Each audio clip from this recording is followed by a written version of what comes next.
Chapter 142, Reversing the World. Chiri came out of his coma. He pushed himself up and looked around, but there was nothing. No faces, no voices, just a hollow quiet. He opened his mouth to speak, but no sound came.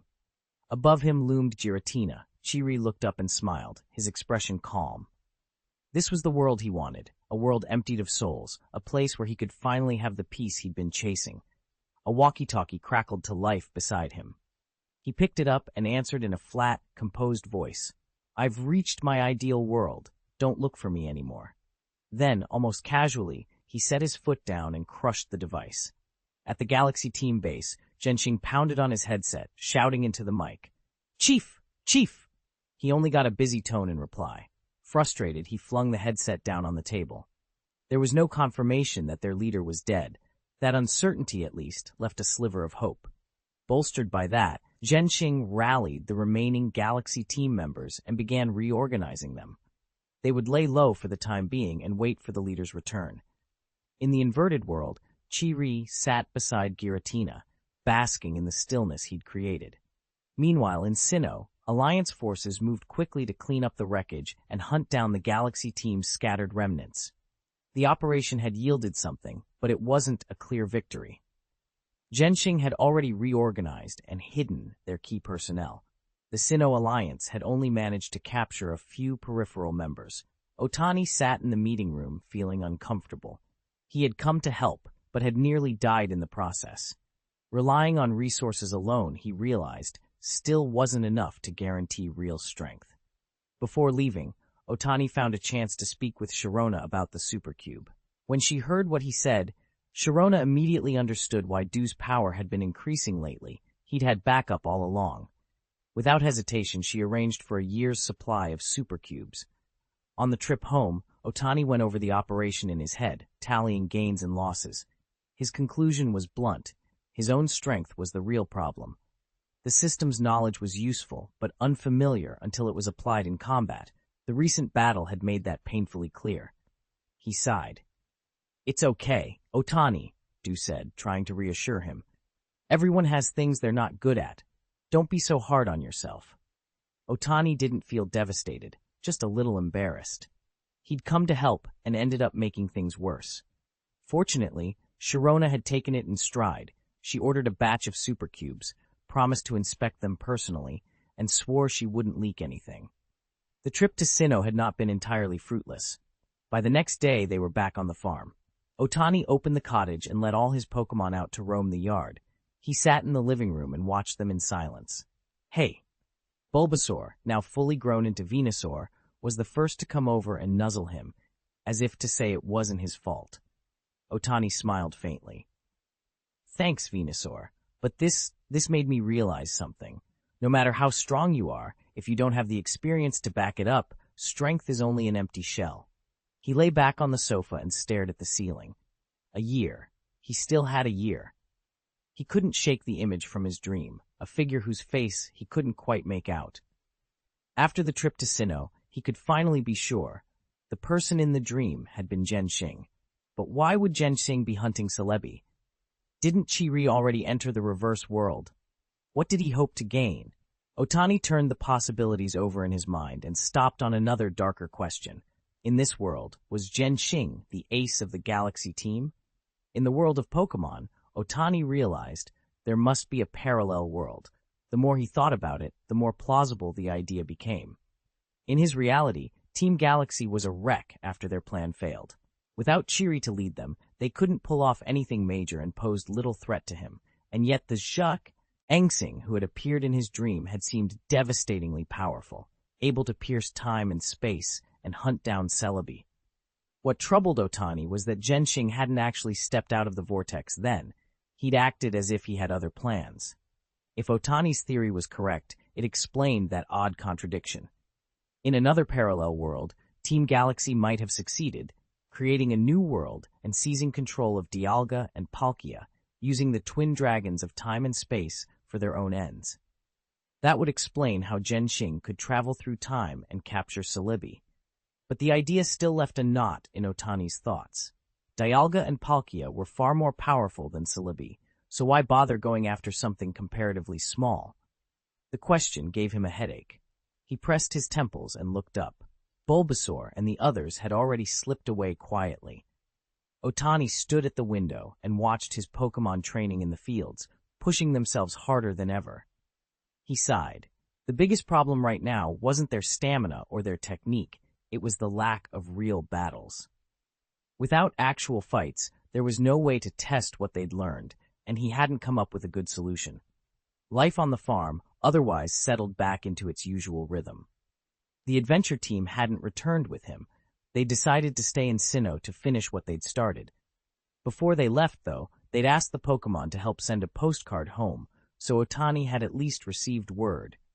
He opened his mouth in surprise when he saw Zapdos perched nearby. The electric bird made a low, questioning sound, and then began to explain. Apparently, that mischievous little frost spirit, Frostmilax, had been up to her old tricks again. She'd been telling Pokémon that Otani could solve some problem for her and had talked Zapdos into coming to see for himself.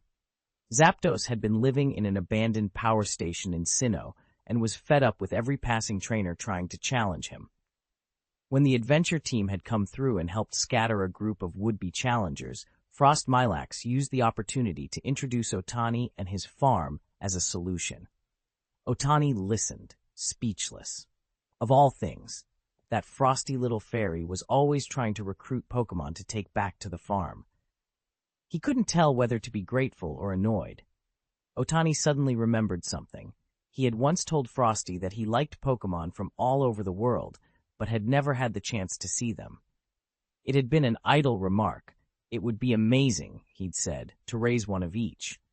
He hadn't expected the Frost Fairy to remember. The thought made him feel warm inside, but he hadn't really meant it seriously. The idea of actually taking in a legendary Pokémon was overwhelming. He couldn't immediately think how to handle Zapdos. He scratched his head, stumped for a good solution. For now, all he could do was let the lightning bird stay on the farm temporarily and figure out long-term arrangements later. Zapdos hesitated for a moment, then nodded. He felt that this human was different from the ones he'd met before and didn't want to assert dominance or conquer him right away. That pause, and the human's obvious care, raised Zapdos's opinion of Otani. Otani cleaned out an old warehouse, lined it with fresh, comfortable hay, and set it up as a makeshift stall. Zapdos inspected the space, gave a satisfied nod, and settled inside to rest. At lunch, Otani carried out some food and a few small treats for the bird. Zapdos ate a little, then stopped, still wary but not hostile. For now, at least, he was willing to stay. The food tasted good, but he no longer felt any real appetite. Only after he had settled, Zapdos did Otani finally have a moment to open the letter Frosty the Fairy had sent. Inside the envelope was another hastily drawn sketch. On the back were the paw prints of the adventure team members. When he gave the envelope a gentle shake, a beautiful stone slipped out. It must have taken a long time to find. Otani carefully put it away and fell into quiet thought. Chapter 143. Gardevoir. What Otani didn't know was that the gem he prized had actually been picked up in the mountains by Menghuan. She simply couldn't resist something so beautiful. That morning, someone from Sinnoh arrived to take Gardevoir home. Laris rushed forward in delight the moment she saw her, throwing herself into Gardevoir's arms and acting all playful. Gardevoir stroked the child's small head with gentle affection. Otani stood aside, forcing a smile that felt brittle on his face. Gardevoir returned the smile and gave him a brief, polite nod. Watching Gardevoir and the little Ralts walk away, Otani felt helpless and hollow. He remembered the first time he'd seen Gardevoir, desperate, barely holding on. A wave of self-reproach crashed over him. If only he'd been there earlier, even by a little, none of this would have happened. No, there has to be a way. He followed them back briefly and performed a careful, thorough examination. Then, masking his worry with a casual smile, he stepped away as if nothing were wrong. The diagnosis was worse than he'd feared, though not hopeless. Whatever illness was ravaging Gardevoir could still be cured, but she was on her last legs. This fragile respite would not hold for more than a few days. He couldn't simply give up. He had to find a solution, and quickly. Otani sat in the quiet room, thinking hard but coming up with no real solution. For now, all he could do was repair what he could of Gardevoir's damaged body. After his careful tending, she looked much better, but he knew it was only a temporary fix. He had scoured books and searched whatever information he could find, but nothing offered a clear answer. There was only one possibility left: Celebi. The mythical Pokémon had been known to restore life. If Otani could find Celebi, there might be a chance. The problem was, Celebi was traveling, and its location was unknown. He hurried to the warehouse and found Zapdos asleep. He woke the bird, quickly explained the situation, and then bowed. "Please, Zapdos," he said. Zapdos seemed moved by his sincerity and gave a solemn nod. It stepped out of the warehouse and took to the sky. With Zapdos's speed, a trip from Kanto to Sinnoh and back shouldn't take long. Otani was fairly confident he could keep Gardevoir stable for 10 days. Unaware of the urgency, Larulas continued to cling to Gardevoir like a spoiled child, still trusting and fussing over her as if nothing had changed. The lightning bird streaked back across the sky and returned to Sinnoh as fast as it could. It touched down at an abandoned power station, asked for directions to the adventure team, and took off again without hesitation. After circling for a few minutes, it spotted the group resting and landed nearby, then hurried over to explain the situation to Celebi. Celebi might be childlike in some ways, but he was sensible. The moment he heard Otani asking for his help, he nodded without hesitation. Menghuan grinned and opened a spatial channel, and Celebi and Mew climbed up onto Zapdos's back. They arrived at the farm almost instantly. Only Frost Milk Fairy was still there, a small figure in a mess of emotions. "Mama!" she cried, stamping her little feet. She wanted to go too. Otani, surprised to see Celebi back at the farm, hurried toward him, carrying Gardevoir, who was still receiving treatment. "Celebi, come look, Gardevoir." Celebi reached out with the tiny, antenna-like tendrils on his head and gently touched Gardevoir's forehead, letting out a soft, comforting "bee." Celebi activated the power of time, and Gardevoir's form shimmered in the light. Larulas watched the scene with curious incomprehension, while Otani stood nearby, tense and worried.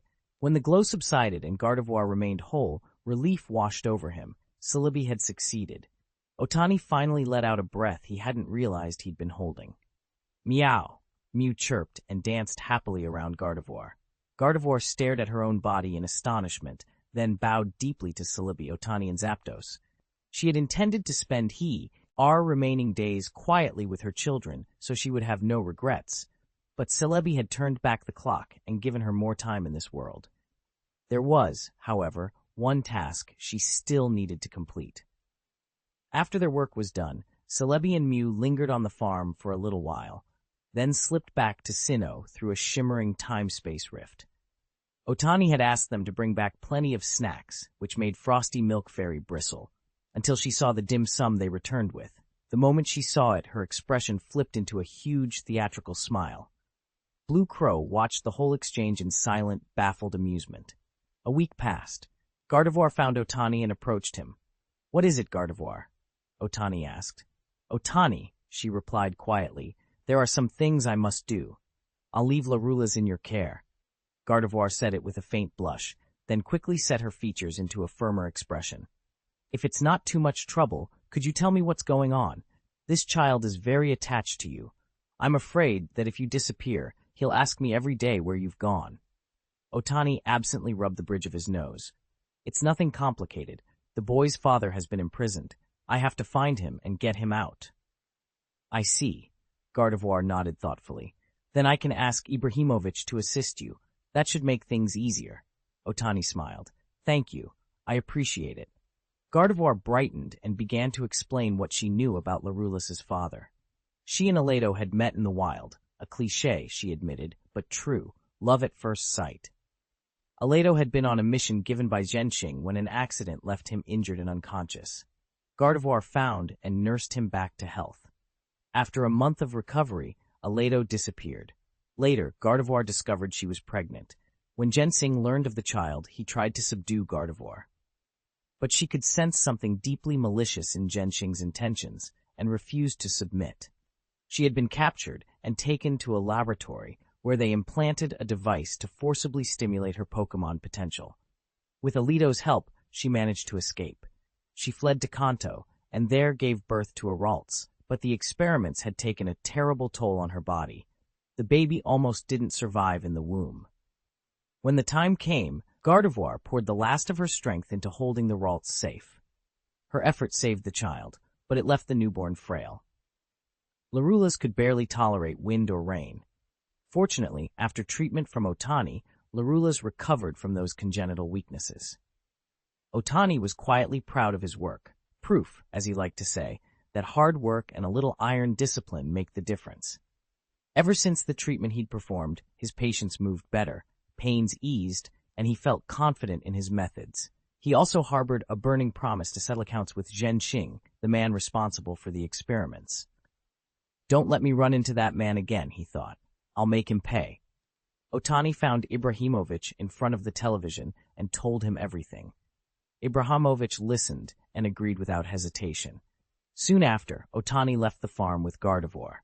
When Larula's discovered his mother was gone, he came looking for Otani. Otani lifted the little Ralts into his arms and explained gently that his mother had gone to search for his father. Larula's felt a swell of happiness. He hadn't seen his father since the day he was born. As a youngster, he had often envied the other Pokémon because they all had fathers and he did not. Chapter 144. The reversed world is in my backyard. The rescue went off without a hitch, but Team Galactic's new base was tucked away and hard to find. With Gardevoir guiding them telepathically, though, they located it quickly. Eevee slipped inside alone, cloaking the team from anyone who might notice, and found Alito's Pokéball. Once Alito was released, he used his telekinetic power to shatter the ball. With the two Pokémon freed, Eevee led them out and they left the secret base before anyone could react. When Zhen Xing discovered the ruined ball later, he stood in silence, expression hard as stone. He ground his teeth and ordered an immediate evacuation of the base. Team Galactic couldn't afford more sudden disturbances. They had to be cautious and fall back. Half a day later, Eevee returned to the farm with Gardevoir and Alito. Larula's finally met the father he had always wanted to meet. The little one stared up at Elrod shyly and curiously. Elrod's face softened, he opened his arms, and Larula's ran into them without hesitation. Alito watched with a gentle smile, glad to see them reunited. Otani looked on, satisfied. "Gardevoir, Alito, you're welcome to stay on the farm," he said. "If you'd rather leave, that's fine too." "You're always welcome to come back to my farm," Otani said with a smile. "Thank you, Otani. We like it here very much, but it's been too much trouble for you." "We've decided to go back to the forest," Gardevoir replied, a note of apology in her voice. "All right," Otani answered, trying to keep the disappointment out of his tone. He crouched down to be eye level with the little one. "Larula's, if you want to come play with friends, you can come anytime." He ruffled the child's hair. Larula's beamed and nodded. The family turned and began walking deeper into the trees. Larula's took his parents' hands and bounced with excitement as they went. Otani watched them go, then turned to thank Zapdos again. The bird gave a slow, approving nod and lumbered back toward the warehouse to sleep. Otani glanced after it, thinking the farm was in good shape, except for the lack of electricity. He couldn't stop worrying about where to put Zapdos. Building a special power plant for it wasn't realistic. Even with his current funds, he couldn't afford something like that. He'd have to figure something out later. For now, he closed the barn door and went back inside.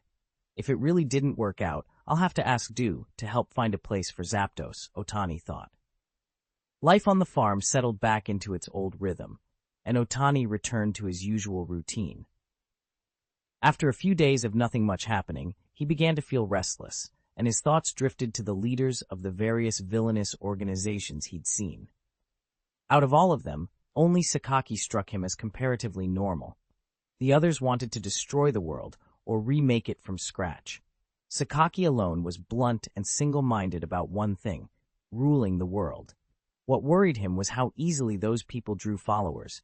A single impassioned speech, and whole crowds could be moved to swear their loyalty. It was infuriating. He shook his head and pushed the thought away as irrelevant, then went back to work making super cubes for Watari and Sirona. The bar opened as usual that evening. For the first time in a long while, Otani stood quietly at the counter and watched the Pokémon relax and chat. Seeing them unwind like this made him realize there really wasn't much difference between Pokémon and humans. Different forms, sure, but the same range of feelings and bonds. Mewtwo had come by tonight too. Otani prepared him the day's recommendation without a second thought. "How did you find the time to come?" Otani asked with a smile. "I've always had time," Mewtwo replied calmly, lifting the wine glass to his lips. He raised an eyebrow after the first sip. The wine was better than he'd expected. "You should get out more. Haven't you noticed how different you've been since you came back?" Otani grinned as he dried his glass. Mewtwo, or Chow Meng, as he sometimes called himself in private, thought it over and felt no obvious change. Otani continued, quiet but sharp. "Before, you chased after things that didn't make sense and burned yourself out. You don't seem like that anymore." Otani set the glass down, poured Mewtwo another drink, and said, "You're right. Maybe I should go out more often." There was a trace of feeling in Mewtwo's voice that hadn't been there before. He didn't leave after his drink. Instead, he stayed at the bar, listening to the music and watching other Pokémon laugh and talk around him. A rare, complete calm settled over him. In that moment, a simple truth came clear. What is the meaning of existence? Living is the meaning. Because he was still alive, his existence mattered. The weight he'd carried lifted in an instant. Dagu had told him all of this before, but he only truly understood the truths after working them out for himself. "Thank you," Mewtwo said to Otani, and then he left. He meant to travel, to try and find his place in this world, for he was still alive. Otani was a little surprised to hear the thanks, but watching Mewtwo's relaxed back as he walked away, he knew the Pokémon had understood. "Remember to come back when you're tired of traveling," Otani called after him. Mewtwo paused, didn't turn, and then continued on, moving slowly. Otani smiled, happier than he'd been a moment before. He was glad for Mewtwo. Finally, he had reached his own understanding. Their earlier conversation had set Otani thinking about the same quietly difficult questions. He was, after all, human. His life was short, and one day he would die. What made anything he did matter? He answered himself with a single sentence. It's meaningful only if you do it. If you don't do it, it never makes sense. The cool air of early winter swept over the farm. Otani took out the scarves he'd prepared weeks ago and began wrapping them around his Pokémon one by one. Garchomp pressed against him and practically purred. He loved the scarf Otani had made, the one with a childhood picture of him on it. The chubby little land shark on the fabric almost seemed alive. Each scarf showed a younger version of the Pokémon who wore it. There were more Pokémon than Otani could make custom scarves for, especially the ones living on the other farms. He'd had to buy a batch of plain scarves from outside and hand those out instead. Still, everyone was delighted. This was the first time Otani had given them a present, and that made the scarves special. A cold wind bit at Otani's cheeks. He looked up as soft, fluffy snowflakes began to fall. "Ah, it's snowing. Hot pot tonight, then," he said cheerfully. All the Pokémon chirped and agreed. That evening, they gathered around a specially made, extra-large hot pot set into the dining table. The broth bubbled fiercely. Steam and rich aroma filled the house. Otani ate heartily, singing to himself with a sheen of sweat on his face from the heat. Outside in the backyard, something stirred in the lake. A shadow slowly unraveled from the water, and two red eyes opened. It looked around with curious interest, then lifted its nose. Catches of delicious scent drifted on the cold air. A shadow slid forward across the yard, inching toward the house. Otani, having just swallowed the last meatball, stared at the figure at the window. His chopsticks snapped to the floor. A thin, almost musical voice intoned, "Ride, ride, ride, ride, Latina!" Chapter 145, Giratina Wants to Eat Hot Pot. The kitchen, which had been loud and bustling a moment before, fell unnaturally quiet. Every Pokémon turned toward the window. Giratina stood there, motionless. Otani swallowed and opened the door, doing his best to look calm. Resistance would be pointless. He couldn't win if it came to a fight, so honesty was his only option. Giratina gave him a slow nod, then fixed those scarlet eyes on the steaming hot pot. In all his long years, he had never smelled anything so enticing. At first, he had only been curious about the human who carried that familiar aura. Now, there was an unexpected surprise waiting. Otani had already given up his own seat and set out special Pokémon tableware. A custom pair of chopsticks, complete with a little stand for Giratina's grasp, sat where Giratina could reach them. The great Pokémon lifted a claw, took hold of the chopsticks, and, with hands trembling slightly, dipped into the broth. He fished out a slice of luncheon meat and brought it to his mouth. The moment it touched his tongue, his scarlet eyes brightened. The stern expression that usually never changed softened into obvious satisfaction. Otani let out a long, quiet breath of relief. Giratina was the eldest of Arceus's 3 children. His power was, without question, immense. Still, Otani couldn't help wondering why such a being had come to his farm. Giratina said nothing, and Otani felt awkward asking.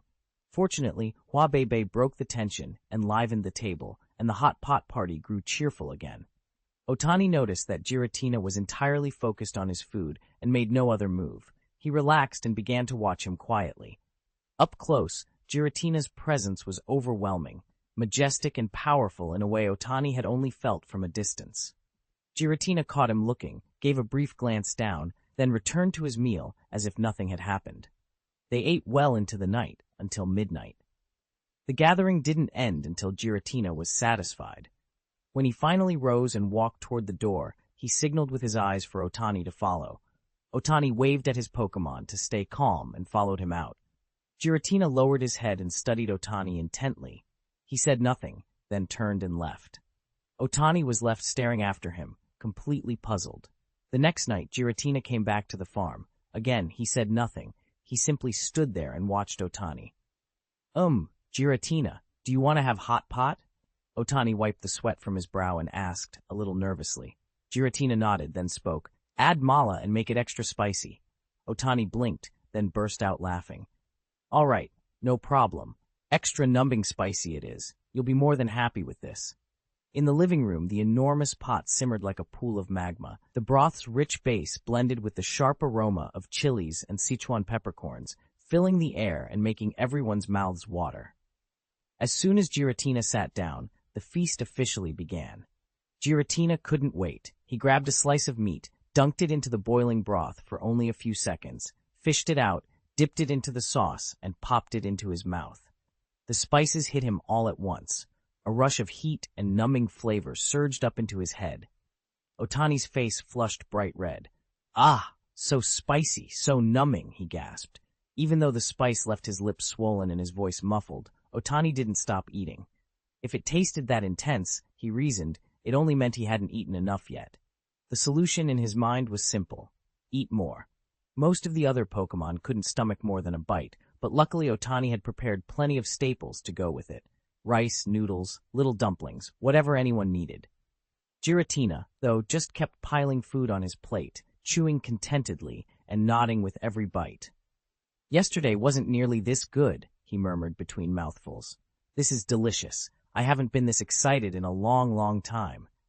We ate late into the night. Otani's lips had gone numb from all the eating, and sweat beaded on his forehead, but there was a look of satisfied relaxation about him. When the hot pot was down to its last drops, Giratina simply tipped the whole thing back and drained the broth in one gulp. Otani stared at him in disbelief. How much do you like hot pot? Who drinks the broth like that? Giratina sighed, let out an enormous burp, and set the pot aside.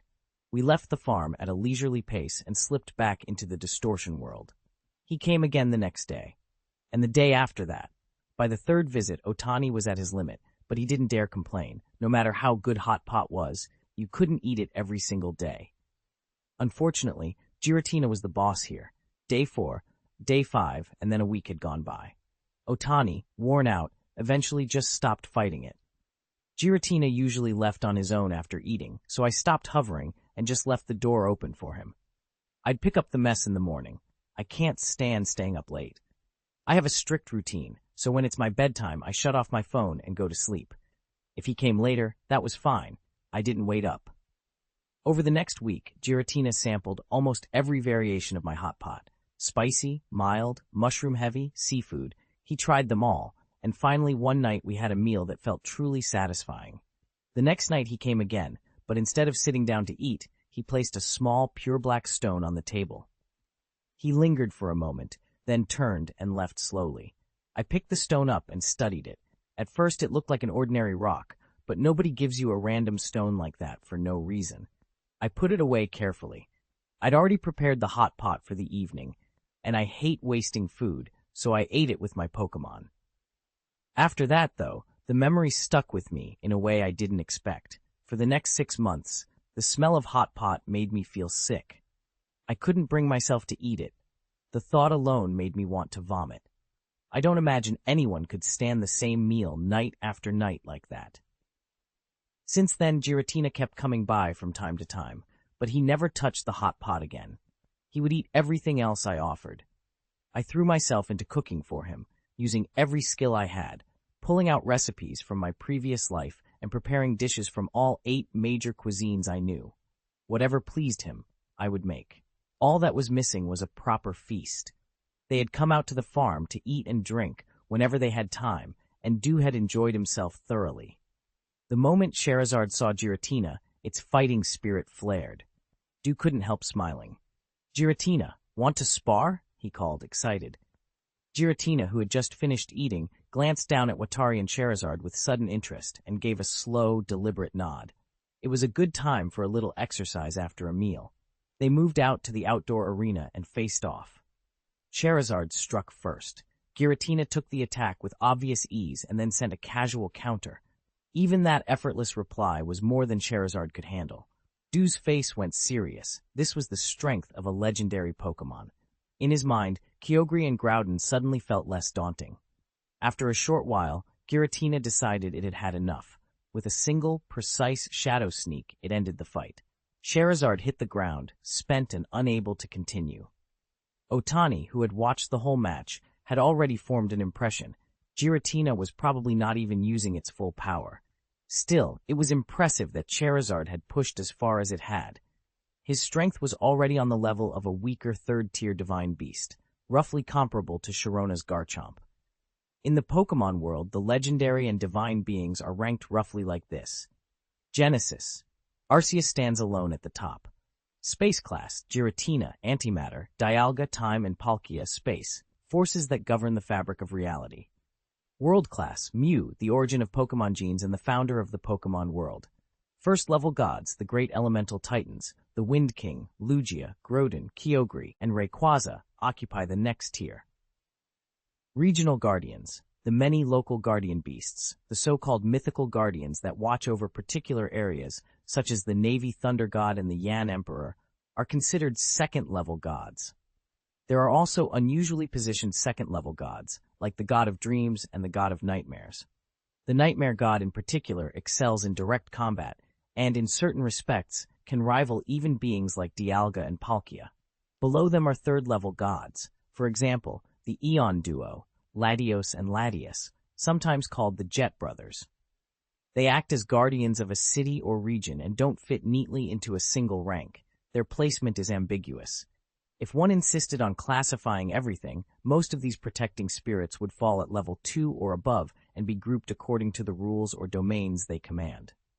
Another unique case is Hoopa, the mischief-making ring summoner whose nature defies easy categorization. Next up was the Optimus Prime Taina, and the most outrageous of them all was Uten. Otani remembered that, before he traveled through time, this creature had the highest base stat total of any Pokémon. Before he knew it, another year had passed. One bright morning, Otani opened the window and looked out at the blanket of snow covering the farm. A calm, happy feeling rose in him. Today he had an important task. He meant to make wine. He'd found a recipe in a book and adapted it with his own improvements. That year, the orchard had produced a bumper crop. The trees were loaded, and the cellar was overflowing. After setting aside what the household needed for daily use, there was still enough fruit left to try something new. The first order of business was clearing the snow.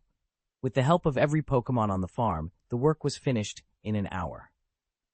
Then Otani opened the cellar, loaded a wheelbarrow with fruit, and got to work. His plan was to turn the farm's harvest, and whatever else the land yielded, into a wine unique to Otani Farm. He decided to call it harvest wine. He washed and chopped the fruit, fed it into the juicer to break it down, and then packed the resulting juice and pulp into the wine jars. Otani sprinkled in the yeast, sealed the jars tightly, and set them aside to ferment for a week. 7 days later, he brought the jars up from the cellar for the next stage. First, he strained out the pulp and sediment. Then he blended in the extra ingredients he'd calculated. Butterfly nectar, beedrill honey, tribe honey, and the farm's pressed vegetable and fruit juices. He resealed the jars for a secondary fermentation that would last a month. When that month was up, Dagu opened one of the jars, and the aroma of wine spilled into the air. Otani strained it once more. The liquid inside had cleared to a warm, golden yellow. Dagu took a cautious sip. It was like a fruit-flavored sparkling water at first, bright and effervescent, but with a pronounced fruity bouquet and a distinct alcoholic bite. The finish was long and sweet, a lingering fragrance that clung to his lips and teeth. They set one jar aside to share with friends. The rest would stay on to mature further. Once the flavor rounded out, they'd put it on the farm's bar for the Pokémon who enjoyed a drink. Otani also planned to give bottles to his friends and business partners before the new year. His brewing technique wasn't far from the rice wine methods he remembered from his previous life, adapted to the ingredients available on the farm. If it was stored properly, the rest would only get better with time. The older the jars grew, the more fragrant and intense the flavor became. Since he planned to give the wine as gifts, Otani couldn't just hand someone a plain jar, so he had a batch of elegant gift boxes specially made. The boxes would take about a week to arrive at the farm.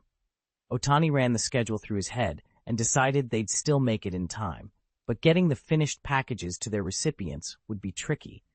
He couldn't help thinking how handy a Pokémon Express service would be. In his previous life, the courier industry had been extremely developed. If something like that existed here, deliveries would be effortless. He hesitated, though. A delivery system that relied on Pokémon could easily be misused or even abused by unscrupulous people. Besides, he didn't have the capital to found a courier company, even if he could stomach the ethical risks. For now, he shelved the idea. With that decided, Otani took the wine home to share and enjoy with his Pokémon. Otani only poured himself a little. The truth was, he couldn't drink much. The moment the wine touched his lips, a strange warmth spread through him. He felt pleasantly flushed, mentally clear, and physically renewed. When he clenched his fists, he could actually feel the strength in them, more than before. After a moment, he checked his status panel. The cooking skill icon had changed, merging into a golden symbol. God of Cookery. God of Cookery. Job effect. Your cooking skills have reached the pinnacle. None can compare. Any food you prepare becomes far more delicious. Well, that's something, Otani muttered. Still, he scratched his head. What did a bit of winemaking have to do with care? Ooking? He shrugged and pushed the question aside. A week later, a custom delivery arrived at the farm, a handcrafted bottle made to his specifications. He cleaned it, then carefully filled it with his wine. Ever since that first small taste, Otani felt healthier, more energetic, almost younger. The Pokémon felt it too. Their strength, which had been improving slowly, suddenly began to pick up speed. After what he'd learned, Otani set aside larger bottles of the pure liquor for two, Sirona, Daigo, and Macaulay. For his business contacts, he prepared diluted batches. They still tasted excellent, but the effects weren't as intense as drinking the undiluted brew. The watered-down version only offered a gentle, fortifying kick rather than the full-strength rush. Once the orders were delivered, several clients sent him appreciative messages. With that done, Otani turned to New Year preparations. He loved red at New Year. It felt like a part of him. The whole farm was dressed in reds and golds, every corner bright and prosperous, and the place hummed with holiday cheer. The town held its annual garden party for the holiday, and the mayor even came by to invite Otani in person. People in the Pokémon world celebrated the New Year too, but none of them went to the lengths Otani did. He politely declined the mayor's invitation. The mayor was disappointed, but didn't press the issue. For Otani, the New Year was the most important time of the year, and he'd been nonstop buying supplies and making arrangements. He and his friends had also been invited to a New Year's Eve dinner, one more event to prepare for as the festival approached. I still don't understand why Otani makes such a big deal out of New Year's, but I wouldn't miss it for the food alone. The weeks slipped by before I noticed, and soon it was New Year's Eve. Otani woke at 4 in the morning and set to work preparing everything we'd need for the evening.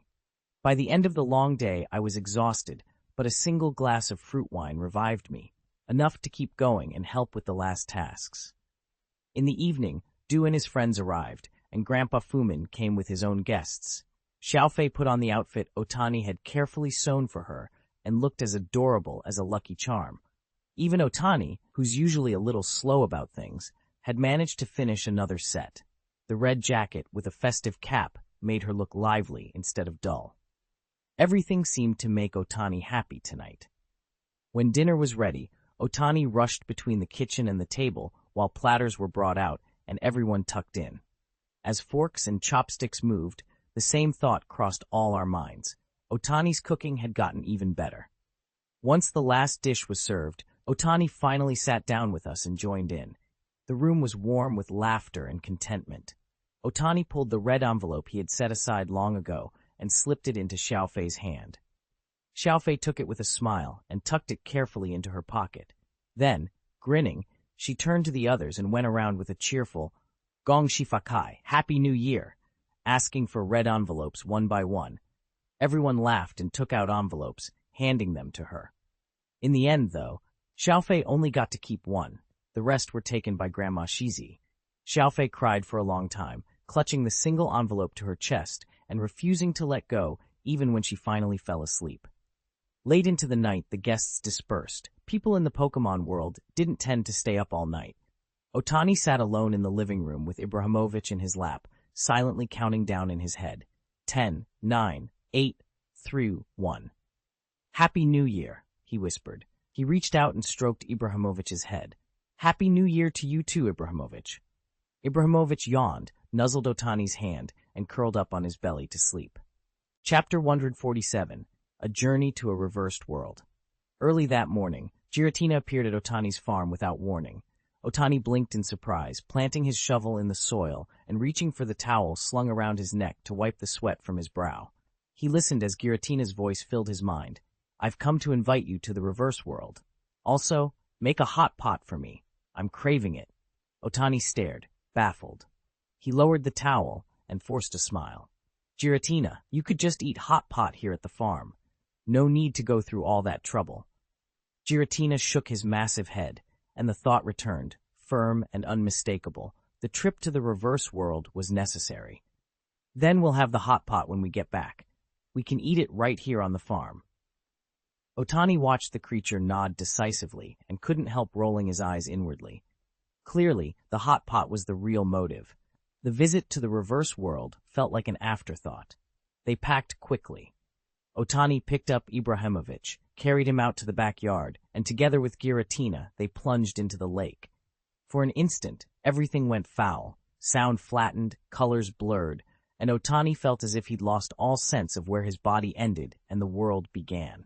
Otani forced his panic down and followed Giratina through the portal into the reverse world.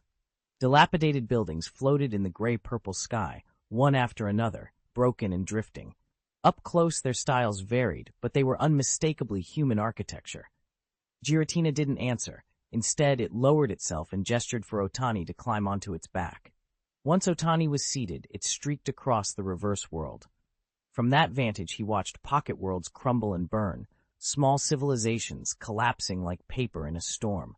A heavy, helpless sadness swelled in him. At last, Giratina slowed and hovered before a ruined world. Otani stared in disbelief. Giratina extended its power, magnifying the scene until Otani could see it clearly. His farm, smashed and overturned. One by one, Giratina revealed 11 other shattered worlds. Each one held a destroyed farm. There was no exception. What is happening? Otani whispered. His head swam. The shock made him feel as if his mind might snap. Why were all the farms in that parallel world destroyed? And the world itself, what had happened to it? Otani looked at Giratina for answers. Giratina only shook his head. He didn't know. He explained, wordlessly, as best he could, that he'd stumbled across the scene while traveling through the reverse world and had come to find Otani afterward. All right, Otani kept his voice calm. I still don't understand what happened, but thank you. Giratina, let's go back to the farm. Giratina nodded, turned, opened a passage, and they returned to the farm. Once home, Otani dismounted and set about making a hot pot for Giratina. The meal came together quickly. Soon the steaming pot was on the table.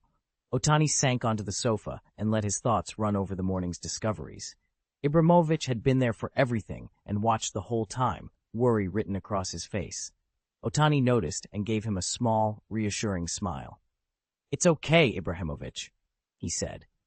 "I don't have the full picture yet, but I've got some clues." One thing stood out clearly. Someone was targeting him. Whoever it was didn't merely want to harm him. They were willing to obliterate an entire world to make sure he was dead. Otani closed his eyes and considered the possibilities. Disturbances in time and space sprang to mind, but nothing fit neatly. He opened his eyes again and shook his head. Whatever had happened, he didn't have enough information yet. Team Galaxy was powerful, but not omnipotent. They couldn't slaughter the champions of every region and then destroy the world. There simply wasn't enough strength for that.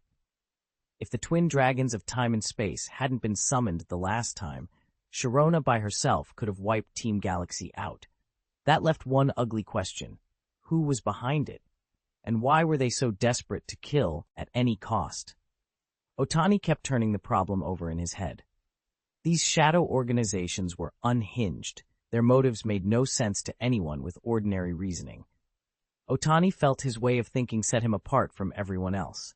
But even he was stumped. He'd have to talk it over with Dew and the others and see what theories they had. That night, he couldn't sleep. Every time he closed his eyes, he saw the 11 destroyed worlds and the 11 farms, images from the reverse world that had lodged in his mind. He hadn't smoked in a long time, but the urge to light up was nearly unbearable. Instead, he sat in a chair with his eyes open until morning. As soon as he got up, he created a small group on his phone and invited Sharona and the rest. He told them everything he'd seen and heard in the reverse world the day before. For a long moment, there was only silence in the chat. Finally, Sharona replied, "I'll ask my grandmother and the doctor." "Yamanashi, investigate it and analyze the situation as soon as possible," Otani wrote. "I'll have my team analyze it as well," came the reply. Daigo, deep in the mind tunnel, saw the message and responded at once. Watari answered just as fast, promising to help with the investigation as soon as he could. Nobody hesitated to believe Otani. He never lied, and what he had reported was too terrible to doubt. 11 parallel worlds had been destroyed. In a sense, they had died 11 times. If another world could be wiped out like that, who was to say the next target wouldn't be their own? After sending the messages, Otani let out a long breath and rubbed his temples. He hadn't slept all night. His head throbbed. He stood, poured a glass of fruit wine, and downed it in one gulp. The burn cleared some of the fog from his mind. Standing in the doorway, he looked out over the thriving farm, the rows of crops, the busy workers, and felt steadier. He would protect this place, no matter what. With his resolve reset, Otani set about the day's work. Sharona, after receiving the news, hurried straight to Shenhe Town to tell her grandmother, Dr. Mustard Orchid. When Sharona finished explaining, Dr. Mustard's face tightened into a worried frown. "I'm not particularly skilled with matters of time and space," she said quietly. "This is outside my usual field." She paused, then straightened. "That doesn't mean we do nothing. We'll notify the researchers who handle spatial anomalies, gather every scrap of data we can find, and prepare contingencies here at the farm. If those other worlds collapsed, we need to make sure we're not unprepared." Sharona nodded, steeling herself. They would call in experts, set up watches, and do everything possible to safeguard their people and the land. Whatever this threat was, it had to be faced together. "I need to consult with doctors from across the region," Sharona said. 3 days later, the most renowned medical minds had gathered at Dr. Yamanashi's institute in Kamikawa Town. The room buzzed with quiet speculation. Dr. Yamanashi cleared his throat. "I've never heard of anything like this," he admitted, "but if Sharona says it's true, we have good reason to trust her." "Still," he continued, "we need to see it for ourselves. Sharona, can you ask your friend for permission to take a team into the reverse world?" Professor Oak grinned. "And besides," he added, "it will be fascinating just to see what the reverse world looks like." Curiosity swept through the assembled doctors. As some of the sharpest minds in the region, They were eager for a rare chance to study another world firsthand. Sirona contacted Otani immediately. Otani consulted Giratina, and Giratina gave its assent. Within moments, Otani had replied to Sirona with a firm yes. The doctors were delighted. They began assembling specialized equipment and planning logistics. Over the next week, they carried out a preliminary survey of the reverse world, concentrating on the 11 parallel worlds that had already been destroyed. Then, without warning, a new world of destruction appeared. Atina pulled the ruined world into view. Everyone exchanged stunned looks. This was the 12th destroyed world. With that many examples, it was no longer chance. Coincidence could be ruled out. A heavy, oppressive silence fell over the group. Chapter 148. Super Green Grass Field. The news circulated only among the Alliance's top leaders. Some reacted with alarm, others with scorn. Still, the doctors who had seen the ruined parallel world with their own eyes left no room for doubt. Even the skeptics had to accept the evidence. They returned to their research institutes deeply unsettled and began poring over ancient texts and obscure records, searching for any clue that might explain what they'd witnessed. Everyone wanted an answer, or at least a way to predict what would come next. But there was a cautious optimism running through the scientific community. In theory, parallel worlds were infinite. Even if an enemy devoted itself to finding and destroying the same world, even if it enslaved mythical beasts to aid the search, the odds of pinpointing that exact reality quickly were vanishingly small. That meant time. Time to study, prepare, and strengthen defenses. Opinions varied on how long that grace period would last, but a significant number of doctors agreed they could buy themselves at least 10 years.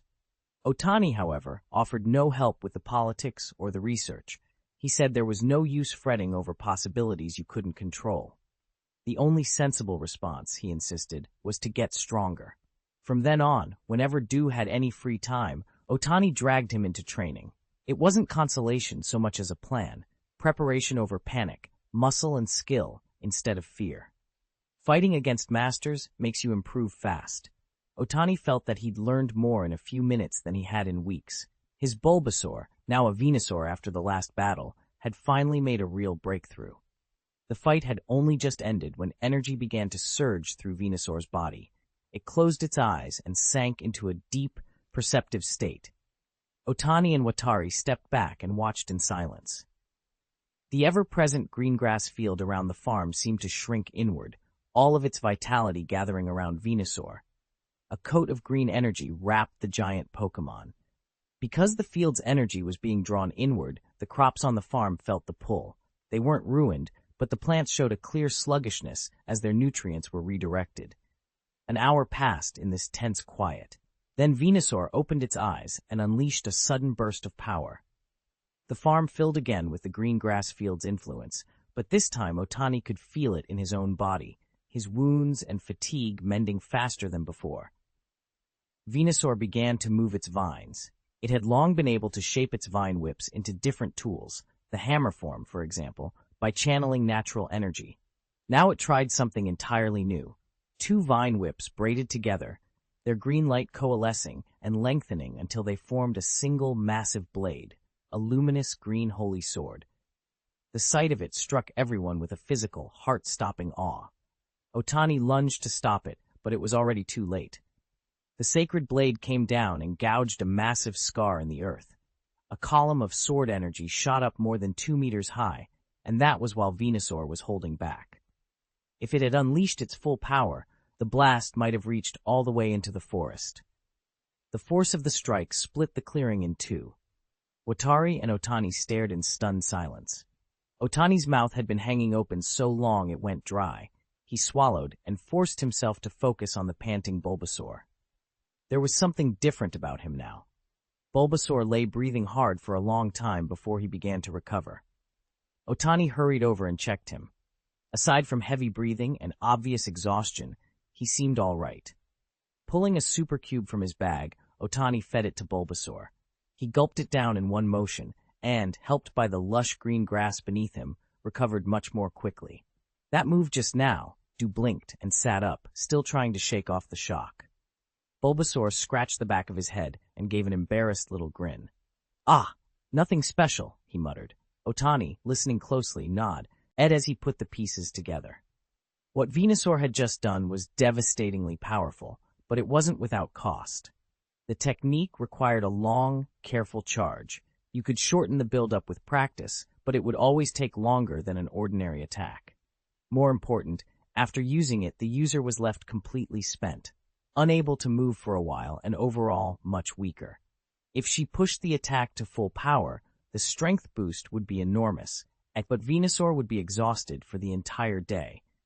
Venusaur had explained that as she grew stronger, the move itself would also get better. Eventually, when her power reached a certain point, she wouldn't have to worry about the crippling after effects from using it even once. And by the way, she'd just fought. She'd clearly broken through the peak of the champion level. Otani's face lit up. By the way, Venusaur, that move doesn't have a name yet. Want me to help you come up with one? Let's call it the Holy Sword of Nature. Bulbasaur was ready to flip out, but it sounded pleased instead, a soft, satisfied chirp. Charizard nodded and agreed. Over the next few days, Charizard helped Bulbasaur train relentlessly. The Holy Sword of Nature had 3 release modes. The first was a slashing mode. Bulbasaur could unleash about 4 sword strikes in rapid succession, each one powerful. The second formed a blade of concentrated energy, a 3-meter-high sword created by channeling everything into a single strike. It was the most devastating of the 3, but using it took a heavy toll and left dangerous after-effects. The third mode launched the Holy Sword like a missile. On impact, it detonated. That attack carried a healing or recovery effect for the user, but anything hit by it risked becoming paralyzed. Each form had its own strengths and weaknesses. With this move, once mastered, Venusaur would be able to stand toe-to-toe with Charizard, even without Mega Evolution. The training runs didn't always succeed, but the improvement was clear. Raidenmon, Garchomp, and the others, quasi-champion caliber fighters, were itching to test themselves against Bulbasaur now. They had been left behind, and it would be a lie to say they didn't feel the pressure. Breaking through to championship level required more than raw power. It required self-knowledge. Raidenmon was beginning to understand that. He'd already developed some new insights, and after asking Zapdos a few questions, he'd gotten answers. They weren't always the answers he'd hoped for, but they gave him important inspiration. He was also one of only 2 Pokémon on the farm who could perceive aura, and that awareness convinced him the barrier that had been holding him back was finally starting to crumble. With that confidence, he stopped rushing. He calmed down and focused on laying a solid foundation. Otani had benefited a great deal over the same few days.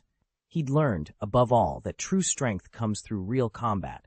Practice in the field, not just drills, had pushed him forward. The biggest change he noticed, though, came from the green grass field. It didn't just speed plant growth and boost vegetation's vitality, so everything thrived. It also restored the user's physical stamina with startling rapidity, as if tapping an endless reserve of energy. For grass-type moves, the effect was dramatic, effectively doubling their power. Such an ability made the green grass field an enormous asset in team battles. Parasitic seeds proved more useful than anyone had expected. They could mark friend from foe, preventing attacks from hitting allies, and at the same time siphon energy to help teammates recover during close-quarters fighting. In short, it was a single tactic that accomplished several tasks at once. After that, Frog, Bulbasaur, developed into a genuinely versatile fighter, equally capable of support and offense. The string of battles over the past few days had taken a toll on the arena. The fighting ground deteriorated quickly, and each match required lengthy repairs afterward. It was exhausting work, but worth it. Bulbasaur's recent breakthrough in power gave Otani renewed confidence about the crisis ahead.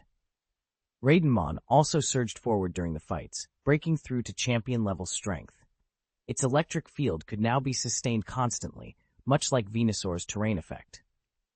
When Raidenmon's attacks enveloped its whole body, Thundermon received a complete enhancement and power amplification. On top of that, there was a real chance an attacker would be left paralyzed after striking it. Watching his 2 brothers achieve their breakthroughs, Lou Shark felt a sting of anxiety. He still hadn't reached the aura threshold himself, and the gap between them suddenly felt a lot more real. Chapter 149. What to do if there are too many kids? Hey, Otani, do you still have that bottle of wine? Could you spare a little more? Du asked hesitantly. What? Otani mumbled, half asleep, as he fumbled for his phone. The homemade wine you gave me the other time. Do you still have any left? Otani glanced at the clock. It was 2 a.m. Yes. Do you want it now? There was a pause. Du sounded uncertain. Could you bring it tomorrow morning then? Otani sat up and yawned. All right, I'll come by tomorrow morning. Du hung up. Otani stared at his phone for a moment, bewildered. This guy was weird. He set the phone down and went back to sleep. The next morning, Du arrived bright and early, practically bursting into the living room. Otani! Otani!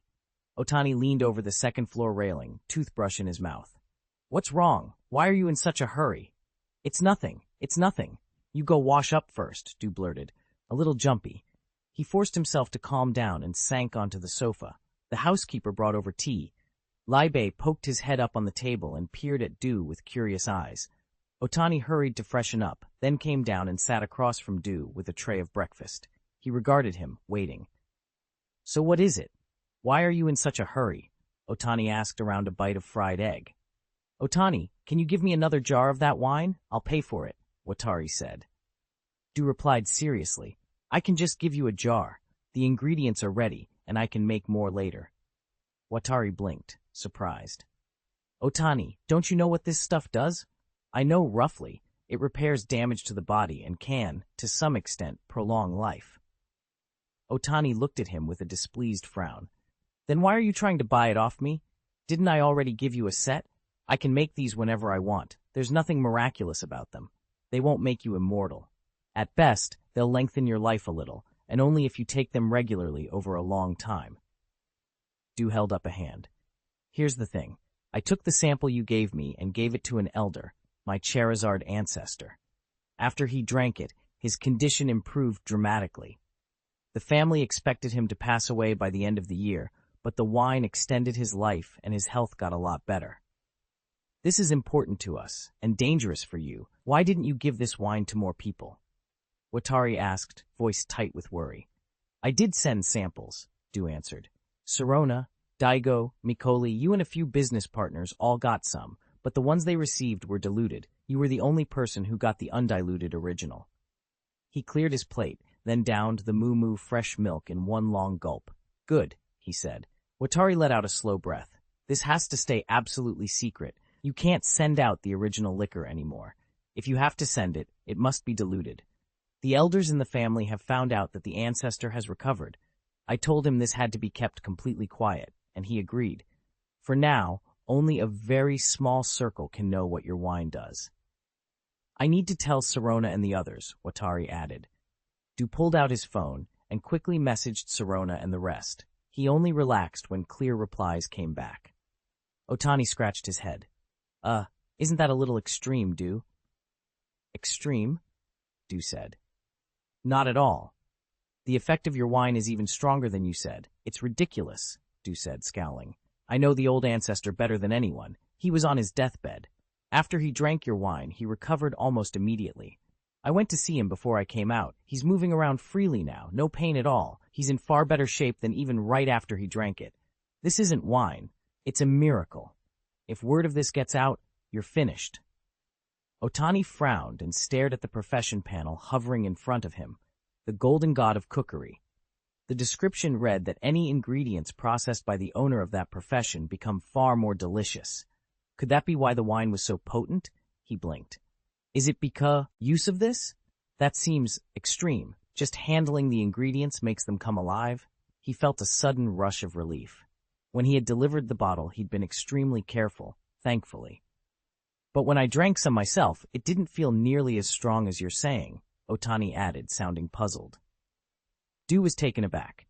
He'd never tasted the wine himself after he obtained it. He assumed the potion's effect on humans would be similar.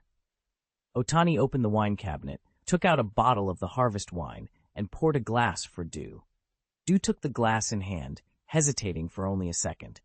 The golden wine was crystal clear and gave off an enticing aroma. Du swallowed it in one long gulp. The liquid slid down his throat, and a warm current spread through his body, flushing away the exhaustion of the past few days. He felt lighter, sharper, and oddly renewed. Maybe it's because we're still young, Otani said. Our ancestor is very old, over 500 years. 500 years? Otani exclaimed. Yes, the other replied. They say the ancestor fought in the war before the alliance was formed. He was severely wounded and had to return to Dragon Valley to recuperate. Dragon-type Pokémon generally have very long lifespans. Powerful ones can live up to 1,000 years. On average, though, they live about 200 years. Still, breeding dragon types is difficult. That's a major limitation. So that's why the Dragonite clan brought Charmanders in to help with reproduction? Otani asked. You could put it that way, came the answer, but it's not entirely accurate. In ancient times, Charizard was actually a dragon type, the shopkeeper said. They gave up the dragon typing as they evolved. You can see the evidence in Mega Evolution. Charizard regains its dragon attribute then. I see. Otani thought for a moment, then smiled. Oh, almost forgot. Give me another jar of that wine. I owe you one. My ancestors do too. All right, I'll give you a jar. If it's not enough, come back. The man grinned and went down into the cellar, returning with another earthen jar of harvest wine. Dude didn't make a fuss about it. He accepted the jar, slipped it into his space backpack, swung up onto his Charizard, and set off toward Yulong Valley. As they left, Otani's thoughts drifted to Pokémon lifespans. Bug types tended to live shortest. Take caterpillars. In the wild, the stage from caterpillar to butterfree is usually only 2 to 3 years. A butterfree raised carefully by a trainer could live longer, but not indefinitely, roughly 15 years at best. The hardier insect species might reach around 20 years, but that was about the limit. Thinking of fragile little lives passing so quickly, Otani felt a pang of sympathy. He hated the idea, but he wouldn't do anything that would upset the balance. Bug-type Pokémon live short lives, but they make up for it with extraordinary fertility.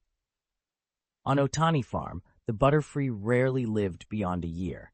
That wasn't how they were in the wild. It was the result of selective breeding and overcrowded conditions. Driven to produce as many offspring as possible, the butterflies exhausted themselves and died even sooner. Spring was coming again, and with it, the next breeding season. The thought made Otani's head throb. Another sudden surge in numbers would overwhelm the farm and increase his workload exponentially. He couldn't put it off much longer. The plan had to be put into action. Chapter 150. Caterpillar is included in the list of new trainers assigned to the league. Otani had been thinking for a long time about adding caterpillars to the roster allotted to rookie trainers. Bug types have a lot of obvious weaknesses, but their advantages are significant too. They train quickly and can develop combat capability fast, qualities that make them exceptionally well suited to inexperienced trainers. Every butterfree raised at Otani Farm has been carefully bred, giving them far greater potential than wild caterpillars. They may not match the Alliance's Big Three, which have been bred for years, but they're not far off, and crucially, they have a full 3-stage evolution line. With proper cultivation, a caterpillar can become a solid choice. Otani also plans to prepare a handbook for every ordinary trainer who chooses a caterpillar as a partner. It will explain how to nurture them best and, in particular, what a trainer should do when the caterpillar evolves into metapod. That cocooned metamorphosis stage, unique to bug types, is an excellent period for accumulating strength and preparing for the next leap. If handled correctly, the whole line can be quite promising. If a Caterpie can accumulate enough energy while still in its cocoon, when it finally emerges as a butterfree, its combat potential can jump dramatically.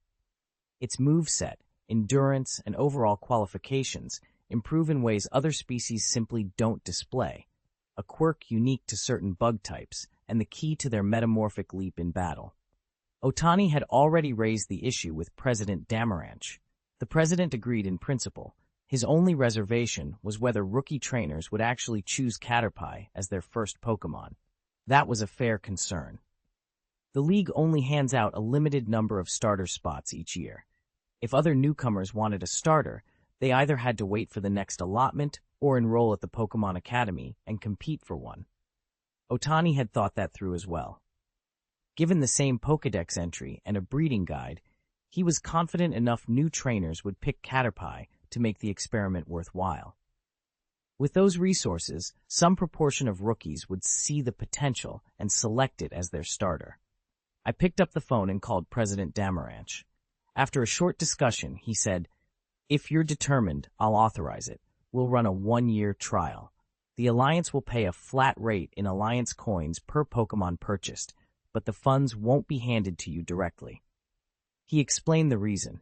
To prevent misuse and ensure transparency, payments would be routed through Alliance channels and credited to the registered trainers or the designated program account rather than delivered as cash to our office. That way, the pilot could proceed on paper and in practice without becoming a source of controversy. We agreed on the terms and set the trial in motion. A year would be enough to see whether the Caterpie to Butterfree pathway yielded the kind of results Otani believed were possible, and whether enough new trainers would choose the Bug-type starter to make it a viable program. Whenever a new trainer picks a Caterpie as their starter, we'll record it and settle the accounts at the end of the year, Damaranchi said into the phone. "Okay?" Otani asked. Otani nodded. "All right, let's do it that way." Damaranchi said that, then hung up. Otani went to find the Butterfree and explained the plan. To his surprise, hardly any of them objected. Once he understood why, it made sense. In just 1 year, the leader's youngsters, and even Xiao Wu, had matured by leaps and bounds. After taking on 8 gyms in a row, Xiao Wu had become a well-known trainer, and their ace Butterfree had grown noticeably stronger. Rumor had it they were even heading to the Quartz Conference this year. A rare psychic talent had allowed that Butterfree to learn unusually powerful special moves, greatly extending its attack range, and the leader was always proud to tell that story. So the other Butterfree didn't hash back. Who wouldn't want their children to succeed? The farm was comfortable, but Pokémon couldn't get that kind of growth on their own. Without a trainer's help, it would take a very long time to reach that level. Otani figured that those who refused now would likely change their minds later. Even if they didn't, he wouldn't force them. That was the end of it. A few of the caterpillar Pokémon born last year had chosen not to evolve. He suspected as much, so he checked. His hunch was right, and the matter was quietly resolved. After that, he spent some time checking on the 100 impoverished trainers he'd sponsored the previous year.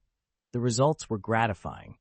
Nearly every child had assembled a full 6-member team and progressed into city-level elite trainers.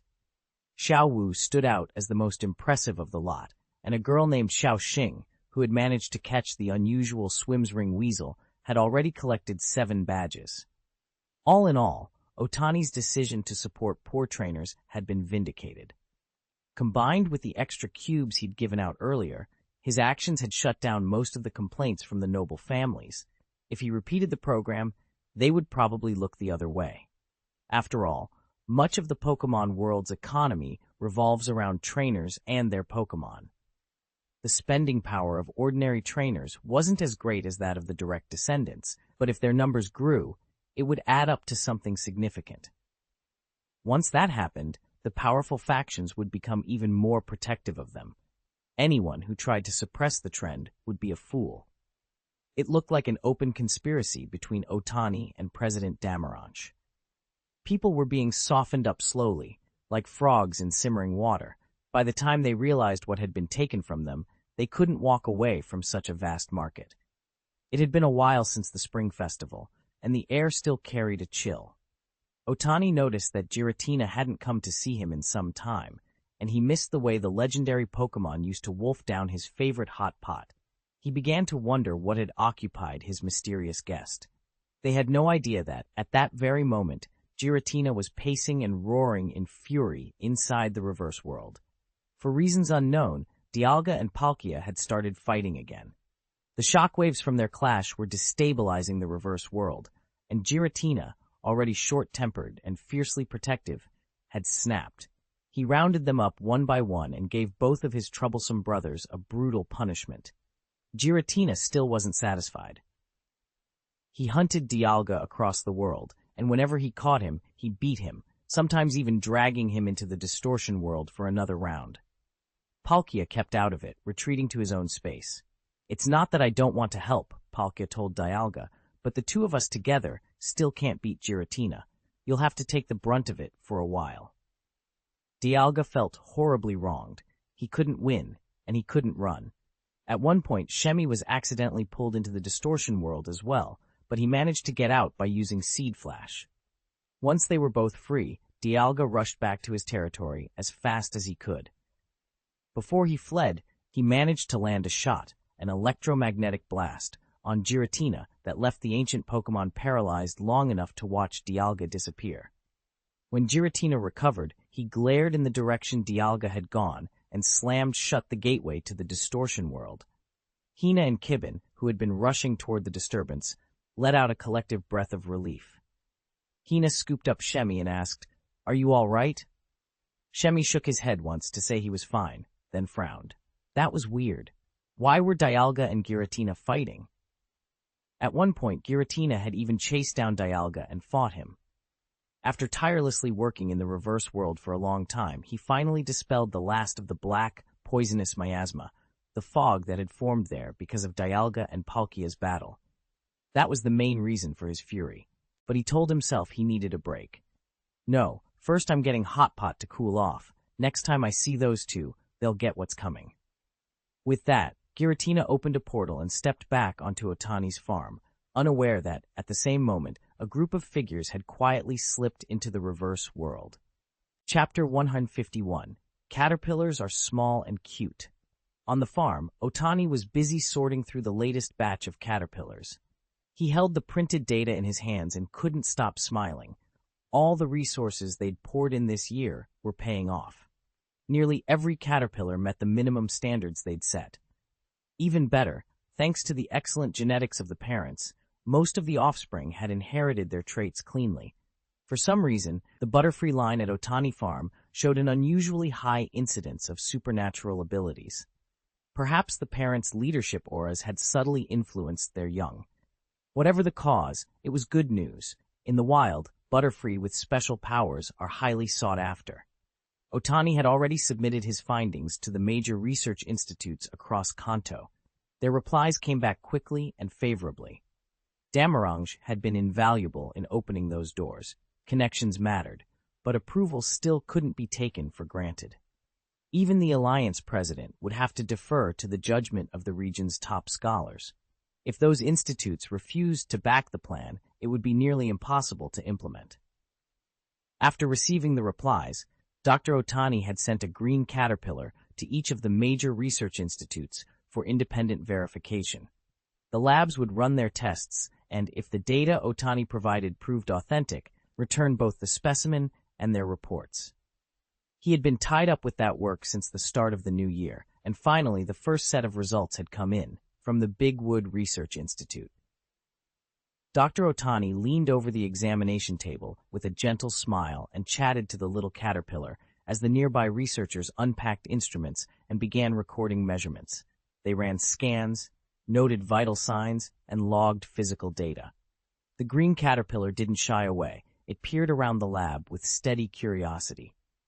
Across the room, 3 Pokémon from the starter families waited their turn. They, too, had been sent in for inspection, the iconic Kanto starters, and were part of the same screening process. Any Pokémon that didn't meet the Institute's standards would be eliminated during this preliminary review. Dr. Oak, who had been handed the evaluation report by a researcher, blinked in surprise as he skimmed the results. "Wow! Is this really a green caterpillar? How can it have such a robust physique?" he said. At that, the caterpillar lifted its little head and regarded them all with an unmistakable air of pride. Professor Oak chuckled. What a cute little guy. He reached out and patted the caterpillar's head. The insect squinted in contentment. Then the researchers ran a few tests, and the results were impressive. The species' silk spinning ability proved far stronger than anyone expected. An adult tugging on it couldn't break the thread. Its tackle and bug bite were executed with surprising skill and force, more than adequate for a starter Pokémon. With careful training, it could even serve as a dependable core member of a team. Satisfied, Oak told a researcher to let the caterpillar rest and picked up the breeder's guide that had arrived from Otani. He read it through with interest. The notes were concise, the methods practical, and the results clear. Oak found himself admiring Otani's tidy thinking and straightforward approach. Meanwhile, the caterpillar quickly made itself at home. It got along with the 3 starter Pokémon at the lab and spent its time romping and playing. Kids of any species make friends easily. Professor Oak decided not to send the Caterpie back. He let Otani keep it for now. He could return the Pokémon later, so there was no point in taking it away immediately. Oak told him to submit the application approval documents to the Alliance. While Oak continued studying the training guide Otani had sent, Otani received a quick reply from the Alliance back on the farm. All the primary Pokémon distribution centers, the major research institutes, had agreed to approve his application. That put him about halfway there. The rest would depend on the choice of the new trainer. Before they knew it, it was March, and a surprise announcement rocked the Alliance. Starting this year, the Alliance had decided to increase the number of slots for distributing the supplemental illustrated handbooks given to new trainers. League families were ecstatic. For a while, the Alliance's consultation hotline was swamped with calls, but the League had anticipated the demand and had already set aside the extra spots. They also promised to maintain the same allocation level in subsequent years. Professor Oak's push to promote the Pokémon Encyclopedia paid off. Soon, it was time for the kids old enough to pick their first Pokémon, and everyone flocked to the nearest research labs to make their choice. Most new trainers still opted for the traditional trio, Bulbasaur, Charmander, or Squirtle, but a small handful surprised everyone by choosing Caterpie. The number wasn't huge, but it was a promising start. What made Caterpie appealing was that it was the only starter with a breeding guide included in the encyclopedia. The other 3 had no such manual. That extra guidance let novice trainers get past the early, awkward stage faster and raise their Pokémon to a usable combat level more quickly. In the end, every Caterpie on the farm that was willing to leave was sent to research labs across the region, each assigned to a trainer. After that, it was up to fate and hard work to decide how they'd turn out. The farm felt a little emptier after losing several thousand Caterpie, but with spring on the way, the Butterfree population would soon reproduce and restore the balance. The vacancy will be filled soon. Afterwards, Otani kept a close eye on how this batch of green Caterpie fared. The feedback was very encouraging. Most new trainers were able to raise and train their Caterpie correctly after getting the training manual, which also included a lot of basic Pokémon knowledge. As long as they paid attention, their early journeys went much more smoothly. The League monitored the trainers who received Caterpie as well. Pokédex records and reports from Pokémon centers around the world confirmed that those trainers performed quite well. The Alliance, having watched Otani's idea in action, admitted they hadn't realized how much a small, basic manual could improve a novice's start. It's likely that among future recipients of Caterpie, there will be some experienced trainers who specialize in bug-type Pokémon, exactly what the League hopes for. It would be even better if, down the line, a true bug-type superstar were to emerge. If handled correctly, the move would let the Kanto Alliance finally unlock the full value of bug-type Pokémon across the region. Otani's recent results had already forced the Alliance to rethink its assumptions. His success showed that beyond the usual starter picks, other Pokémon could become truly exceptional with careful training. The problem was, there wasn't anyone else in the Alliance with Otani's skill. Training a whole batch of reliable starter-level Pokémon in just 2 years wasn't something most trainers could do, so the responsibility fell squarely on him. Otani winced when he read the notice the Alliance had sent, but the sting was eased by one important clause. If he agreed to help with the training, all expenses would be reimbursed in full. Not having to pay out of his own pocket made the offer a lot easier to accept. Chapter 152, officially designated initial Pokémon breeding point. The Alliance moved faster than anyone had expected, Otani included. In less than a day, they'd already delivered a fresh group of newborn Pokémon. He watched the Alliance's transport drive away, then turned his attention to the pile of little creatures at his feet. Besides the starter Pokémon, there were dozens of species native to Kanto, common ones like Pidgeot, Rattata, and Pichu, and some less common arrivals such as Vulpix, Nidoran, and Nidorina. There were easily over 100 of them, all still babies. Being in an unfamiliar place made most of them nervous. The shy ones had started to whimper, the livelier ones poked about, eyes wide with curiosity. Otani felt a headache coming on. He had no choice but to rely on his magic artifact, the cube. The moment the cube activated, it drew every youngster's attention, calming the chaotic scene. With their focus held, Otani quickly enlisted the Guanxi siblings to come help manage and settle the new arrivals. Otani gathered the other Pokémon and found a few spare rooms in the house, quickly turning them into temporary little homes. Outside, the two Butler siblings were already playing with the youngsters, and Otani's own mischievousness had left them a bit overwhelmed. He hurried over to help, and the rest of the day vanished in a blur of feeding, cleaning, and keeping everyone entertained. At night, he made his rounds, checking each energetic little creature to make sure they were actually going to sleep. It was a small headache. "Vulpix, go to sleep. Don't think I can't see you just because you're hiding under the quilt." He watched helplessly as Vulpix tried to bury its head under the blanket, tail sticking out for all to see. The fox poked its head back out and cheekily stuck out its tongue at him. Why aren't you sleeping? Missing your parents?" Otani asked, scooping Vulpix gently into his arms. Vulpix replied with a soft sound. "Oh, I see. Brave little Vulpix, aren't you?" he said in a mock-serious voice. "But you know, Pokémon who don't sleep at night don't grow up properly. That would be awful." Vulpix wriggled a bit, then settled closer against him as Otani pretended to be stern, though his smile betrayed how fond he was of the troublemaker. "Well?" Vulpix glanced at Otani nervously, then hurried to its little bed, pulled a small quilt over itself, shut its eyes, and pretended to sleep. The other youngsters who had been watching hurried to their nests as well, after hearing Otani's sharp prompt.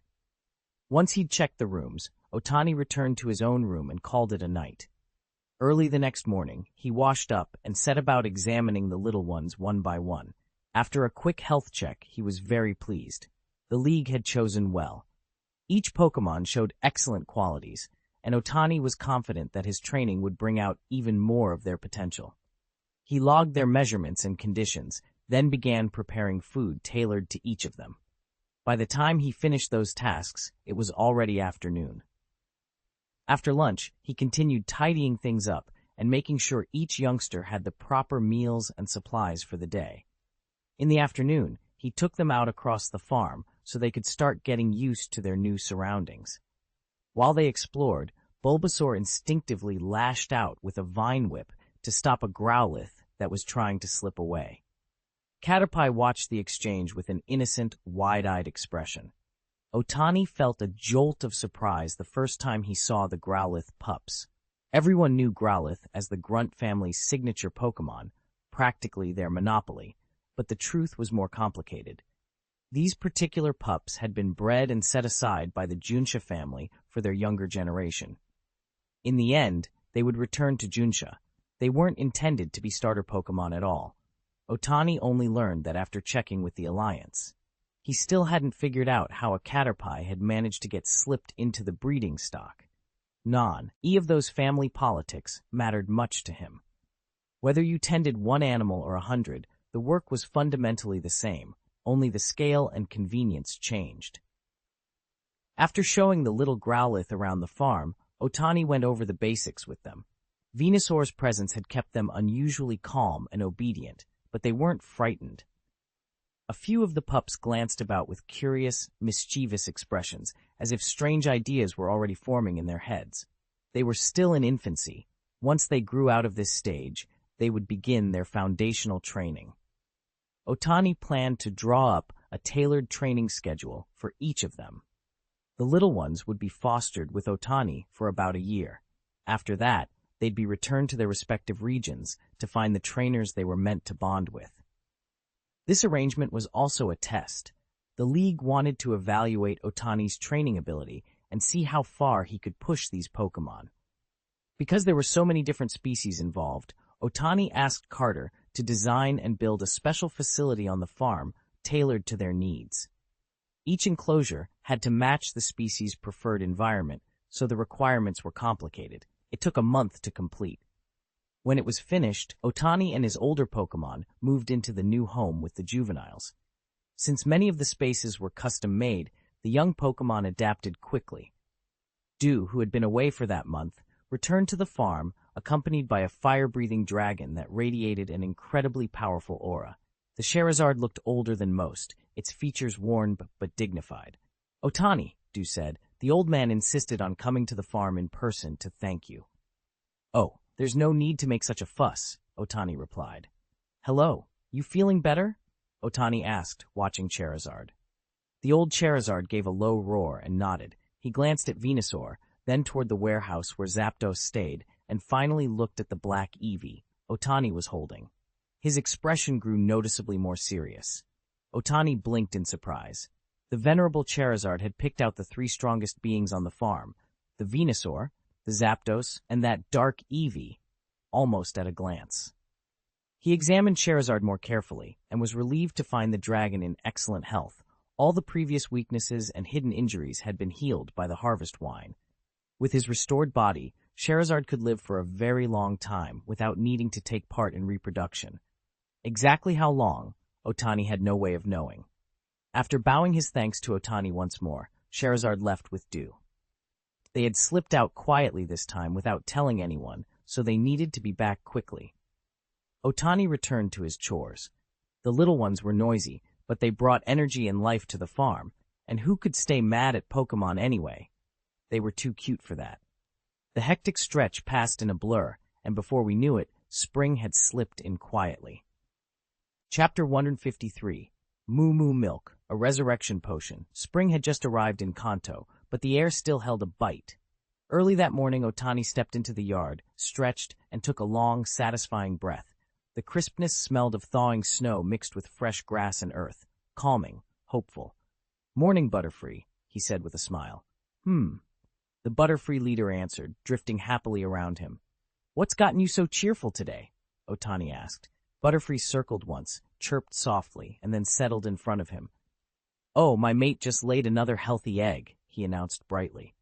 Otani blinked, then grinned and offered a warm congratulations. "That's wonderful. Congratulations!" Butterfree's expression shifted, growing suddenly earnest.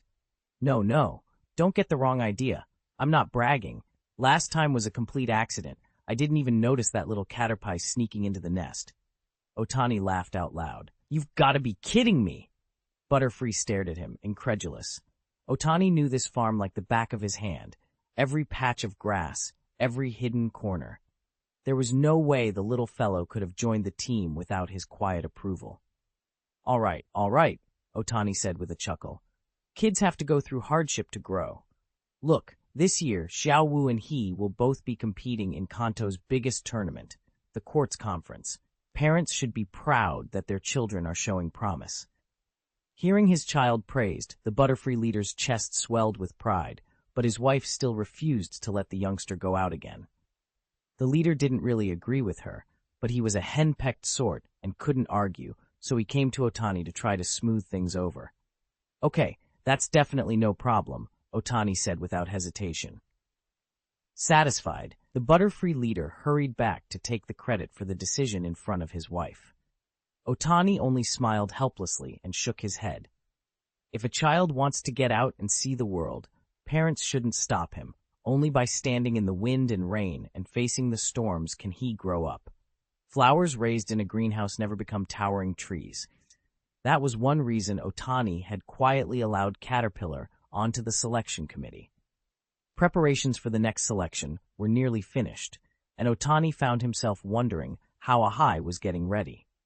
A few days earlier, Ahai had transferred to Otani's phone the files he'd compiled over the past year on civilian rookie trainers. Otani had printed them out, read every page, and felt pleased. The dossiers were thorough, each story fleshed out. They had marked candidates carefully, a circle for kids with solid character and good conduct, special flags for those who, despite personality flaws, showed exceptional talent in specific areas. It was those flagged children that worried Otani most. He didn't feel confident taking responsibility for them yet, so he'd set them aside for now. This program was only in its second year. They couldn't afford any mistakes. If a dangerous or ill-suited recruit slipped into the new intake, the aristocratic families would have the excuse they needed to poke their noses in. If that happened, much of what Damaranch and Otani had worked so hard to build could be taken from them, or worse, absorbed and controlled by outsiders. Otani could not accept what they had done, but he wasn't prepared to write them off entirely. They needed discipline and guidance, not punishment that would ruin them. His decision was to send the children to the Elf Academy, a place that could temper their characters. Once his affairs were in order and before he left town, he would entrust them to President Damaranch, who would arrange for their enrollment. Of course, the children resisted. They weren't saints, and Otani knew they wouldn't be perfect overnight. Still, he could not do nothing. With that settled in his mind, Otani made his way to the dairy known locally as the Big Milk Can. He had something important to take care of today. The milk from the farm had an unusual reputation. Because the cows grazed on grass grown in pastures suitable for Venusaur, the milk's nutritional content was greatly improved. That made it highly sought after. A buyer had come, a quiet, trustworthy merchant, the sort who was common in this world, taciturn but reliable. He explained what he needed and listened while Otani described the milk's quality. Then, without much fuss, the man offered a premium price, 600 alliance coins per liter. Otani accepted readily. Business, he thought, worked best when both sides benefited. Money earned together was the only kind that lasted. Today, I went out to the Miltank's barn to check on their health and to make sure Kentaro was actually alive. I had finally lifted the restrictions on him. As one of my main fighters, I never wanted Kentaro to start breeding too early. It would drain his latent potential and pass that power on to his offspring. With so many Miltanks to care for, if he fathered a lot of calves, he'd have almost no chance to keep improving. Even though some limits can be restored later, after what he'd been through, there was no way he could catch up with the rest of the team. In the end, I had a long talk with him and chose to let him follow his own path. Kentaro never really liked fighting anyway. He'd had no choice before, but with the farm secure now and so many Miltanks around, he wanted the quiet life he'd always dreamed of. As I stepped into the barn, a cow mooed. Kentaro came running up in high spirits. "Ah, you guys lead a more carefree life than I do," he laughed. I ruffled his hair hard and smiled. Kentaro gave a sheepish, slightly embarrassed smile, but Otani barely noticed. He was already moving on to check the condition of the large milk tanks. Everything looked good. He drew off a sample and ran a quick, rough analysis. Nothing unusual showed up, so Otani shrugged and drank a mouthful of the milk. Apart from feeling pleasantly warm, he noticed nothing out of the ordinary. He carried the rest over to show his Venusaur. Bulbasaur nearby perked up and made a soft, satisfied noise. "Nada, nada!" Otani's eyes lit up. "So this milk already contains a small amount of natural energy," he murmured. Natural energy, of course, is a form of life force. It encourages lush plant growth and has strong healing properties. With even a small infusion of natural energy, Moo Moo Milk's restorative effect is essentially doubled. In practical terms, that meant someone who was still breathing could be brought back to full health just by drinking Otani Farm's Moo Moo Milk. The possibilities flashed through Otani's mind. If he could turn this milk into cheese or butter, it could become another profitable product for the farm. It felt doable. Butter and cheese were common, popular ingredients throughout the Pokémon world. If he could make them with this enhanced milk, they'd sell easily. This time, Otani plans to open his own shop. He could buy a small storefront in Panlin Town to sell milk, cheese, and butter, and add a few ready-made snacks to the offerings. It wouldn't be hard to run. Just hire a handful of employees and drop in now and then to check things are running smoothly. Chapter 154, Demonstrating Power, Bulbasaur's Full Energy. Otani's Moo Moo Milk had quickly become a hit across the Kanto region. Its quality was exceptional, the price reasonable, and a single bottle could do wonders, relieving exhaustion, healing training injuries, and even helping weaker Pokémon recover much faster. People began calling it divine milk. Because it was so well made, the milk also kept far longer than usual, and production from the large milk tank was high enough to meet demand. Folks who could afford it started keeping a few bottles at home for peace of mind. There was no worry about shortages. Spring arrived, and the forest came back to life. After the winter's fire, many Pokémon had lost their homes, and Otani had stepped in to provide aid through the cold months. The saplings planted last year were already sprouting. Standing on the rest tower, Otani gazed out over the fire-scarred woods. Green was returning, and nature's fierce resilience and power to heal were on full display. Nada! Otani had just closed the door to the Tower of Rest and was heading downstairs when he heard that shout behind him. What is it? He called. Bulbasaur, this isn't a good idea. You only just learned how to control your energy. Nada! Bulbasaur answered again, eyes fixed on Otani with quiet determination. Otani sighed. He couldn't refuse. All right, he said. Try it. But if it gets out of hand, stop immediately. Bulbasaur hurried outside with him. It was a little chilly, and Eevee had stayed home to watch the latest episode of Magma Bug's Adventure. The ground here was still blackened from the fire, though thin shoots of grass were already pushing up through the ash. Bulbasaur planted himself on that scorched earth, closed his eyes, and reached out with his senses. At first, nothing seemed to happen. Then the grassy shoots shivered and spread. A warm surge of energy rose inside him, and the green growth expanded outward, covering the burned patch bit by bit. Otani watched closely.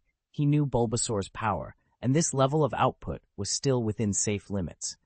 A faint light began to glow from the gem between Bulbasaur's brows, and slowly the green life force spilled across the whole area, restoring the land. Natural energy flowed into the ground, and the plants drank it up. Shoots pushed through the earth where seeds had lain dormant, and within minutes, weak sprouts became sturdy saplings. Otani stood in the middle of it all and couldn't help but marvel at the raw power and quiet magic of that life force. The gem, set between Venusaur's brows, began to spider with cracks. Otani saw it, but did not intervene. That gem was holding the energy that had been sealed away the last time Venusaur had gone berserk. Bulbasaur, now Venusaur, could have taken that energy into himself and grown far stronger in an instant. Instead, he chose to release it here, to give life back to the burned land. Otani respected that. As the fractures widened, the gem finally shattered, dissolving into countless tiny motes of light that drifted upward and vanished. The landscape changed as if waking from a nightmare. Charred trunks were replaced by lush trees and thick undergrowth, fresh green unfurling everywhere. It looked as though last year's fire had never happened. Bulbasaur, Otani said quietly, you know what you're giving up, right? Bulbasaur nodded firmly. I know. Otani remembered why the energy had been sealed in the first place. When Venusaur first took the primal cube, he had gone berserk. Partly because he didn't yet have the strength to control such power, and partly because the journey that followed had forced him to confront life and death in a way that changed him. Now, with that understanding, he had made his choice. Otani asked Dew if his Charizard had experienced anything like that. Dew shook his head. No, those kinds of awakenings are extremely rare. Bulbasaur, in contrast, had already given up. Strangely, that very surrender showed how determined it was. If Venusaur hadn't backed down, it might have had a real chance of reaching Trigod status with insights like those. Otani smiled, steady and sure. It's over for now, but with my skills and your effort, we'll reach the top of this world sooner or later. Nada, Venusaur answered, nodding firmly. Later, back at the farm, Venusaur took a seed out and showed it to his aunt. Hey, why is this grass seed so special? Normally those grass seeds were disposable items that vanished after being used, but this one, the very first gift Otani had given him, had been kept close ever since. Now the seed had clearly changed. Its color was deeper, and it had swollen to a much larger size. Otani studied it for a long time, but couldn't make sense of it. It looked like one of those elven artifacts, an area he knew little about. Still, judging from the way it had altered, it didn't appear to be harmful. And besides, Venusaur could recover from ordinary injuries in just a few breaths. Do you want to try planting it? Otani asked on impulse. He looked to Venusaur for an answer.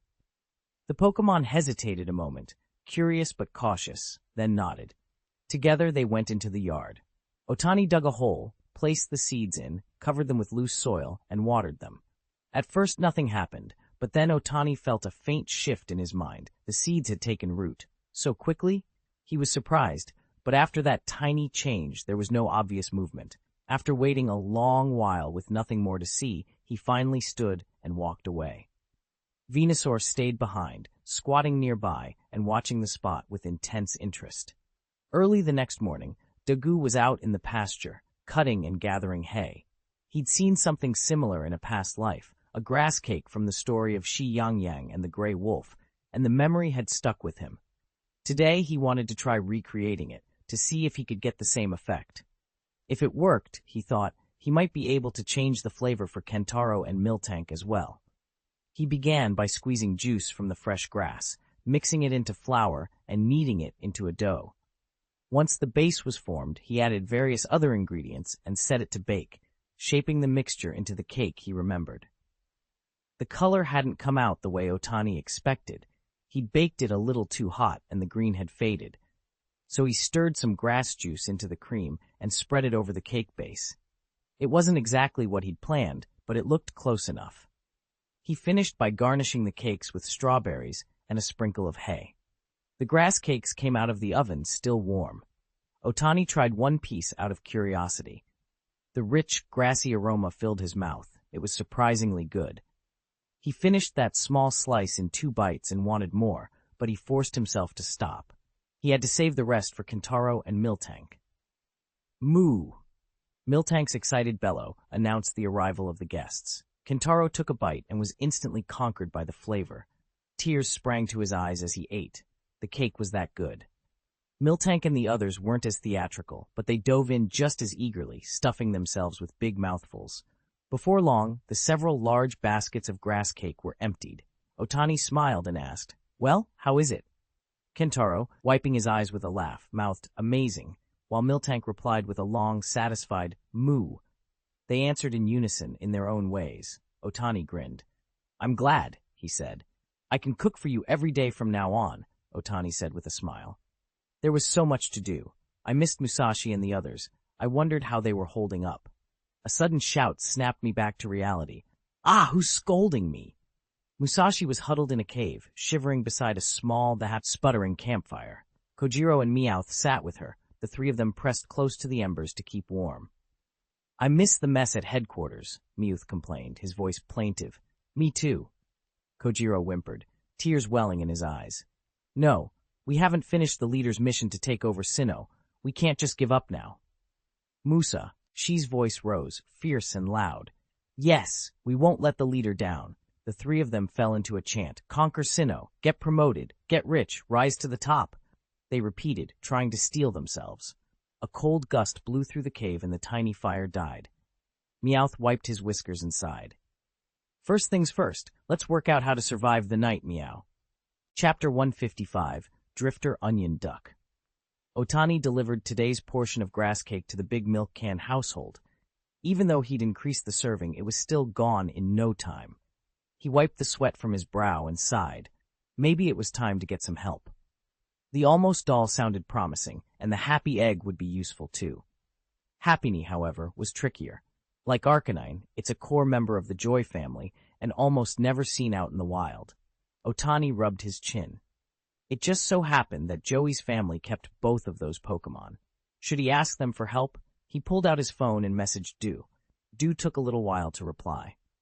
"I asked Joey's family," Dew finally wrote. "They said it's fine as long as it doesn't leak out. They can deliver to the farm tomorrow. There's no opening for a full happy egg, though, only little happy eggs." When Otani read "little happy eggs," his eyes lit up. "Perfect. That works. How much will it cost? I'll pay Joey's family directly." He tapped out the message and sent it off. "I don't want money," the stranger said. "I only want a favor." Otani hesitated, but the little lucky egg and the almost doll were too tempting to refuse. In the end, he agreed. The Joey family kept to themselves and never picked sides in other people's quarrels. Repaying a favor wouldn't be impossible. Besides, with the lucky egg and the doll, his load would be a lot lighter. He could see the 2 little cuties tomorrow. He could hardly wait. Otani drifted off in a better mood than he'd had all week, a smile that even the farm Pokémon seemed to mirror. Far from the farm, in the quiet of the forest, a lone Farfetch'd stalked over a carpet of dead leaves and snapped twigs. Determination set its beak. It carried its leek like a shaft, tucked at its side, and a battered hat with a hole perched on its head. The bird adjusted the hat with one wing and kept glancing toward the rustling brush. It gave a sharp cry, a clear challenge. Whoever was following, show yourself. From the shadows of the bushes, an arbok uncoiled and slid into the open. The Farfetch'd turned slowly, one wing settling on the stalk of its leek as it braced itself. He rested his other wing on his cap and slowly lifted his head. The leek was still clenched in his beak. A soft, defiant squawk escaped him. You followed me all the way here. You're not just lost, are you? What do you want? Farfetch'd said calmly, though his tone carried a warning. Arbok stared back, saliva dripping from his fanged mouth. Pokémon like Farfetch'd were considered rare delicacies, packed with flavor, and rumor had it, useful bits and pieces besides. The snake's eyes glinted as it began to slide forward, circling the bird. Farfetch'd did not move from his spot, but every feather was on edge. If I have to attack, you'll either be dead or badly hurt. Don't overestimate yourself, Farfetch'd added, tightening his grip on the leek tied at his side. Arbok suddenly lunged from behind. A fetid, musky breath hit the air as the snake spat a spray of venom. Farfetch'd's eyes sharpened. In an instant he gathered himself and struck, a lightning-fast Iaijutsu-like slash. He snapped the leek out, splitting the venomous spray cleanly in two. Arbok landed behind Farfetch'd, and where its venom hit the ground, the soil hissed and corroded away. You won't accept my offering? Don't blame me for getting a little rough, Farfetch'd snapped. In a blur, he swung his leek, and a razor-thin blade of air sliced toward Arbok. Arbok coiled and slipped aside with surprising agility. The air blade missed and gouged a deep furrow into a nearby tree. For a moment, Arbok glared at Farfetch'd, wary. This bird was dangerous up close. Realizing he couldn't win in a fistfight, Arbok began to slither circles around him, spitting venom in quick, repeated bursts. Farfetch'd held his ground, barely moving, dodging within a tight area and countering with precise strikes of his leek. The two reached an uneasy stalemate until Arbok suddenly expelled a dense cloud of smoke. Sensing something wrong, Farfetch'd tried to dart out of the haze with a burst of speed.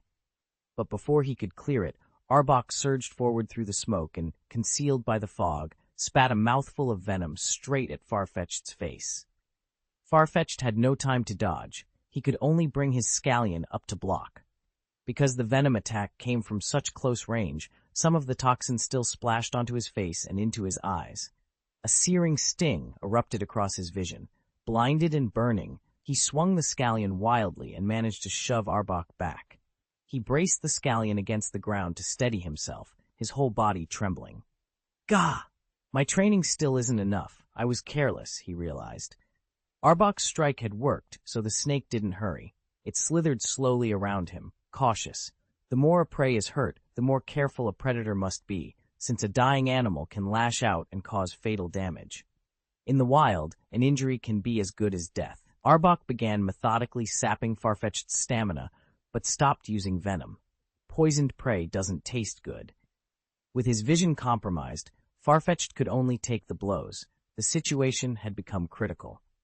Arbok saw his chance and lunged forward, ready to coil around Farfetch'd and squeeze the life out of him with his signature entangling attack. He expected an easy kill, but Farfetch'd's apparent weakness had been a ruse. He'd been waiting for this moment. The instant Arbok closed, Farfetch'd struck. With a precise upward split, he smacked Arbok square on the chin with his leek, sending the snake reeling into the air. Farfetch'd followed up without pause, slashing in rapid succession. Each blow found a vital spot. Arbok was hammered so relentlessly he couldn't mount a defense and could only take the hits. After a barrage of strikes came a move called Swallow Returns, then a wild, spinning assault, and finally, the devastating finishing blow, Brave Bird. Overwhelmed by the combo, Arbok tumbled to the ground and went limp, unable to continue the fight. Farfetch'd steadied himself on his leek. He couldn't see, his vision was gone for the moment, so he used the stalk to feel his surroundings. Gah! He listened intently for any movement, then, trusting his senses, he moved forward. It seemed he had won this round. The fight had driven most of the Pokémon away. An Arbok had been terrorizing the area, and Farfetch'd was one of the few left standing. He stumbled out of the trees, the venom already working through him. After such a long struggle, the poison had spread through his whole body. His vision swam and his movements had become instinctive. "Gah!" he croaked. He hadn't even reached the path yet. There was still so much he wanted to see, so much he didn't want to give up on. Through the blur, he made out a figure approaching, an old man, moving slowly toward him. The man bent down and, surprised, murmured, "Huh? Why is there a Farfetch'd here?" Then, more slowly, he added, "Are you giving up, Farfetch'd?" Farfetch'd thought the voice belonged to his master. He tried to answer, "Master, I'm sorry, I failed you." The words were barely more than a breath. His strength gave out. He collapsed to the ground. As darkness closed in, the gentle voice reached him one last time. Farfetch'd let his eyes fall shut and slipped into unconsciousness, at peace for the moment. Chapter 156. If you don't give up, I'd like to be your disciple. Farfetch'd blinked into consciousness. Above him was a plain ceiling. A familiar face leaned over, smiling softly. "You're awake. How are you feeling, Farfetch'd?" "Gah!" Gratitude flooded him. He wanted to thank the man who'd saved his life. Otani's eyes flicked to Farfetch'd's accent for a moment, old-fashioned, a little odd, but he didn't comment. Farfetch'd reached up and touched his left eye. Pain and thick gauze met his fingers. Otani's expression turned apologetic. "I'm very sorry, but the toxins penetrated too deeply. Your left eye, unfortunately, can't be saved. It had to be removed." Farfetch'd peered at the bandage and let out a soft, resigned, "Quack, quack. It's only one eye," he told himself. He could live with that. It would make swordplay harder, but he'd learn to compensate. Otani lowered his hand and spoke in a steady, calm voice. "Still, your body has recovered a great deal. There are toxins left in your system, though. I've given you a detox medicine.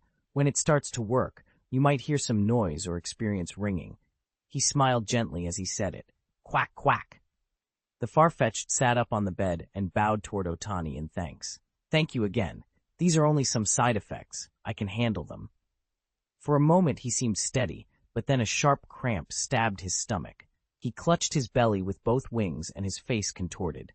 "Quack! I won't give in to a little side effect," he thought, but he couldn't hold it. Pfft! A long, embarrassing fart burst out, echoing through the house and across the farm, punctuated by the ducks' mortified cries. The smell hit, and Otani hurried back into the room and threw open a window to air the place out. Farfetch'd lay on the bed, tears in his eyes and utterly humiliated. "Gah!" he whimpered. I'm so rude." Otani couldn't help a small laugh at the sight, then gently helped him sit up and tucked the quilt around him. "It's all right," he said. "Don't worry about it. Everyone gets sick sometimes."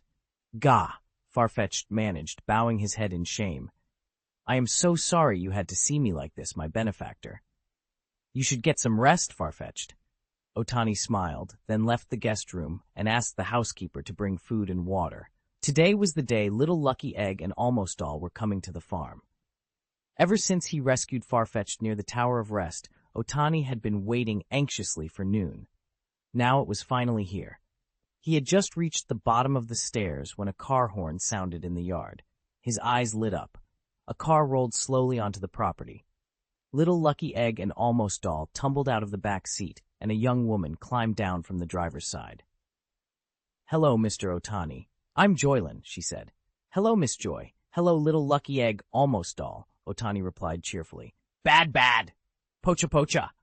The two answered him in their usual goofy voices. Then Little Lucky Egg dashed forward, wrapped both tiny arms around Otani's legs, and lifted. Otani's smile vanished. "Little Lucky Egg, stop it!" Joylyn rushed forward to stop him, but she was too late. The little one treated Otani like a toy, hoisting him off the ground and whirling him around until he was spinning in the air. "Bad!" Almost All rushed over to Otani, worried. "Little Lucky Egg!" Joylyn snapped angrily. "Pocha!" Xiao Fudan flinched and his hands froze. For a moment, everything hung in the air, then Dagu stumbled and fell to the ground. "I'm so sorry, Mr. Otani." Dagu apologized as he scrambled up. "It wasn't on purpose. This child just acts like that when he really likes someone." Otani waved a hand weakly. It's okay. I can feel Little Lucky Egg's affection." He stood up unsteadily and took a few long breaths to steady himself. "Bad." Almost All hurried closer and sent a gentle pulse of healing over him. The warmth flowed through Otani, and he visibly brightened. "Thank you, almost doll," he said, reaching out before he could stop himself to ruffle the little doll's head. The doll half closed its eyes in pleasure and chirped, "Pocha, pocha." Little Fudan ran over sobbing and threw himself against Dagu's legs. Dagu bent down and scooped him up. Okay, don't cry. I'm not mad at you, little Fudan, but as a person I have to admit, that kind of greeting is a bit much. Still, thank you for your affection. Otani said softly, "Pocha." At that, little Fudan dissolved into laughter and buried his face against Otani's chest, wiping his snot and tears there as he giggled. Otani gave a helpless smile and looked down at the little lucky egg. Xiao Fudan glanced up at him, a little embarrassed. They all burst into laughter, soft giggles and playful scolding that sounded like childish onomatopoeia. "Pocha! Pocha! Bad!"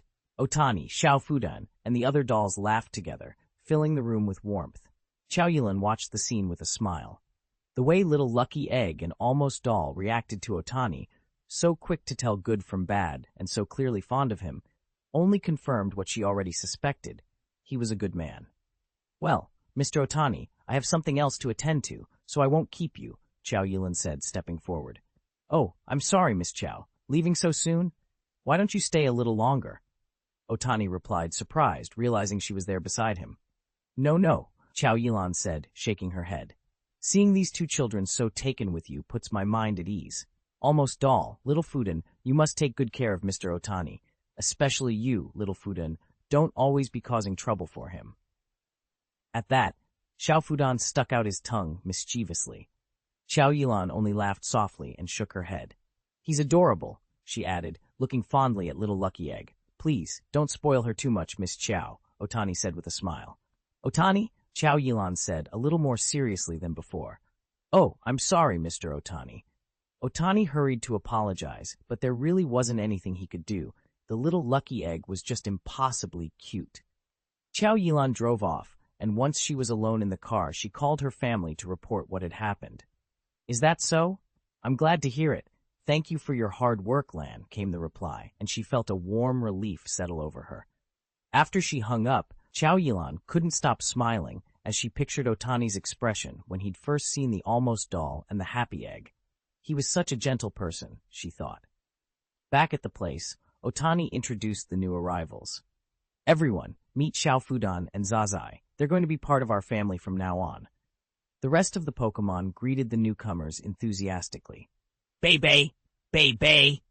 Huabebe was clearly delighted. She'd finally found a suitable companion. A chorus of little noises and chirps filled the air as the three sisters hit it off immediately and became fast friends.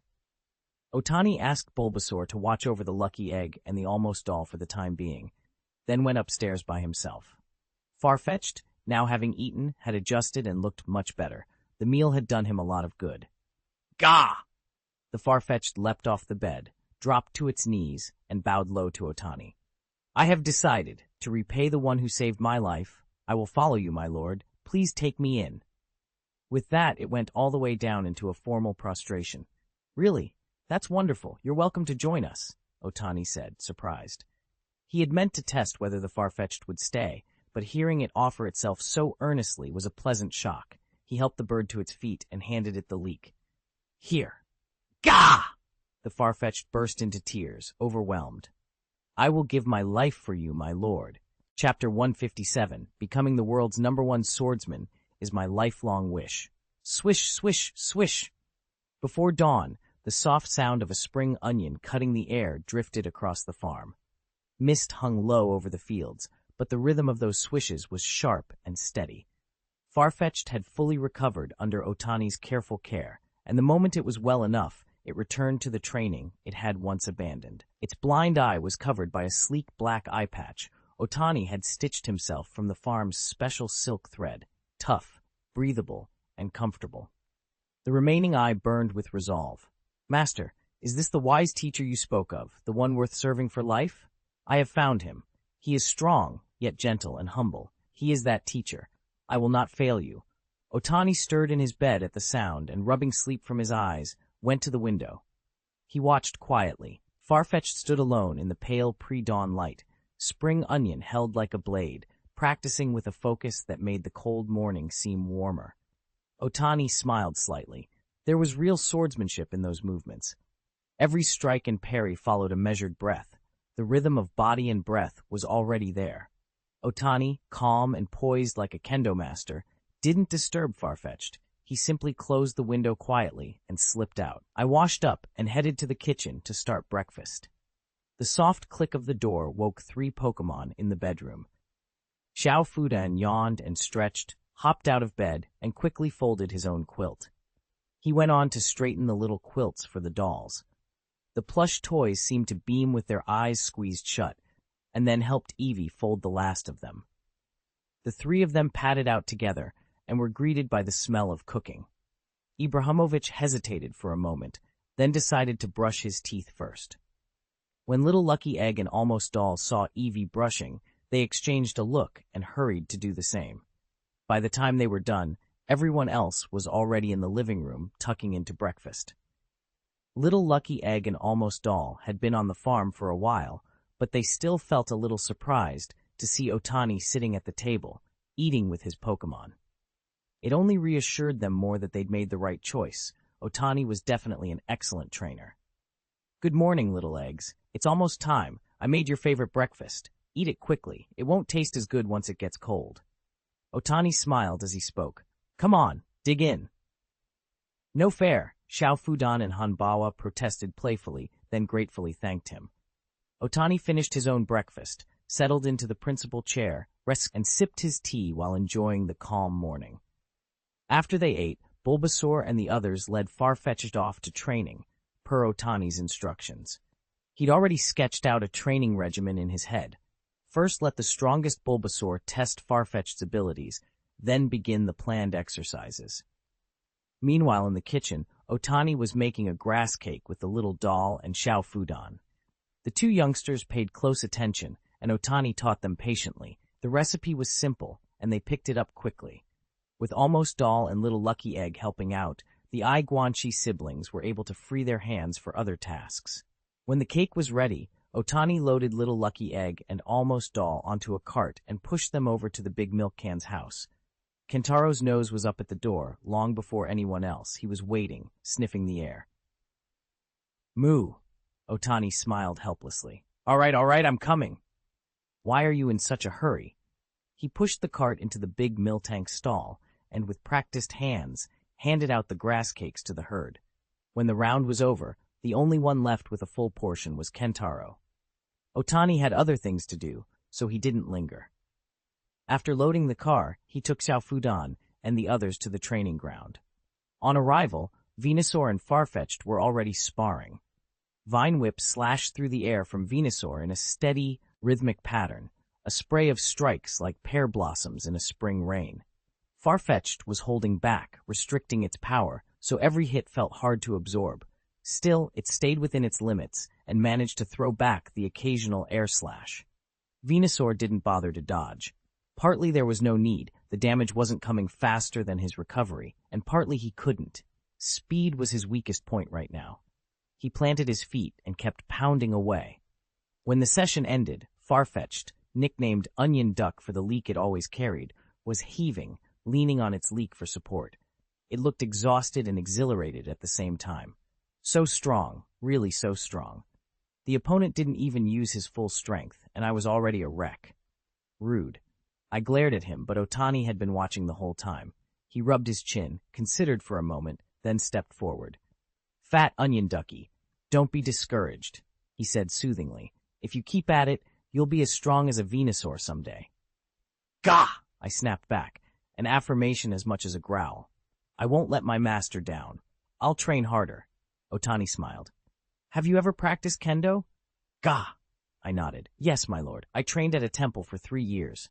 I told him about my life in the dojo. I was born in a kendo school and raised by an old master named Ichiro Miyamoto. He treated me like one of his own students and taught me proper leek swordsmanship with a seriousness that left no room for slacking. Not long ago, Master Miyamoto passed away. After that, I left the dojo to gain experience and try to fulfill his dream, reach the pinnacle of kendo." Otani listened, then his eyes lit up with an idea. "Fat Onion Ducky, would you be interested in trying dual blades?" "Gah!" I tilted my head in confusion. "Dual blades? What's that?" Otani asked. Double blade style. As the name implies, it's a sword art that uses two blades at once.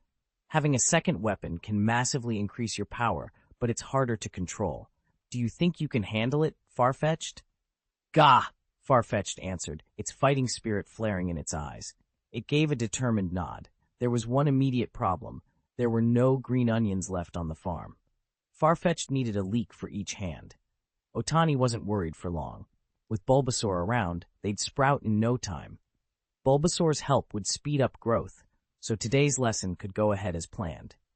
Farfetch'd was the only new addition. Everyone else on the team already had established training regimens, so Otani's attention could focus entirely on him. Otani spent the whole day working with Farfetch'd. He wasn't a kendo master, but as a competent breeder and a budding trainer, he had enough experience to coach basic sword work and timing. By the end of the day, Farfetch'd was already showing the beginnings of coordinated two-weapon movement. When the practice wound down, Otani sat down to look up more about kendo and related sword arts. What he found confirmed an impression he'd had.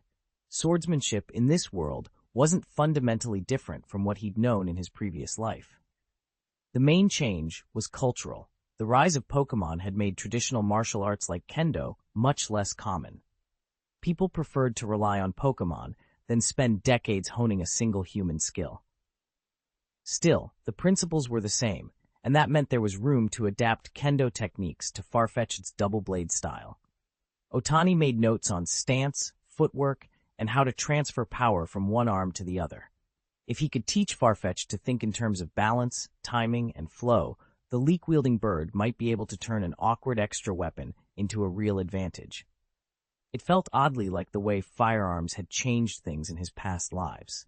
Otani quickly scoured the available material on kendo, but there wasn't much that had survived to the present. He read everything he could find online and came away with a workable, if basic, understanding of the art. By the time he finished, he already had a clear plan for how to train. And Farfetch'd. Chapter 158, Overcoming Blindness. The next morning, Otani went to see Watari and asked whether his family had any useful material. Watari handed over a fat stack of files without hesitation. As expected, the resources of a major family were reliable and thorough. Using those documents together with his own insights, Otani finished designing a formal training program for Farfetch'd. When he arrived at the training ground, Farfetch'd was already practicing with quiet intensity. Otani called him over and began the formal instruction. Kendo is a discipline of both body and will, he said. Farfetch'd, your basics are solid, your footwork is steady, and your breathing is controlled. But you lack raw strength, and your left eye is partially blind. Poor vision in one eye is a serious handicap for a swordsman. For the next phase of training, we'll focus on those two weaknesses. Be prepared. It will be tough. Quack, quack. Farfetch'd's chirp sounded like a plea for encouragement. Please cheer me on, Lord Otani. I'm not afraid of hard work, the Pokémon seemed to say. Otani nodded, satisfied, and got down to work. He began with strength training. From a corner, he dusted off an old piece of equipment and fitted the strength apparatus onto Farfetch'd, straps and counterweights snugly secured. The real work was about to start. Otani adjusted the training rig to the appropriate setting, then sent Onion Duck into the room on the lowest difficulty. For the time being, Onion Duck had been taken in and was under Otani's care. Farfetch'd was working on evasion drills nearby, but he was having a hard time. The harness on the strength trainer limited his movements, and with only one good eye, it was difficult for him to judge incoming attacks. Before long, his body was covered in bruises. When the session ended, Otani immediately tended to his wounds, massaged stiff muscles, and gave him recovery cubes to restore his strength. Farfetch'd didn't have exceptional natural talent. At best, he was average. Everything he'd achieved so far came from sheer hard work. That said, his body hid a number of weaknesses, so Otani decided to avoid any high-intensity training for now. The plan was to focus on recuperation and let Farfetch'd adapt gradually. Otani himself had started practicing kendo. With the system's guidance and by studying a lot of material, he progressed quickly. After a week of steady practice, and with help from the strength training rig, he was able to spar effectively with Farfetch'd. Xiao Fudan stood at the edge of the clearing with a bamboo sword in hand. He swung it without any apparent rhythm, almost casually, but every cut carried a terrifying force. The hiss of the blade cutting the air and the faint resonance of power behind each swing sent a cold prickle down everyone's spines. Seeing that, Farfetch'd believed Otani even more. He began to take Otani's training seriously. Otani had stressed one simple truth. No matter how many techniques you know, they're useless without the strength to back them up.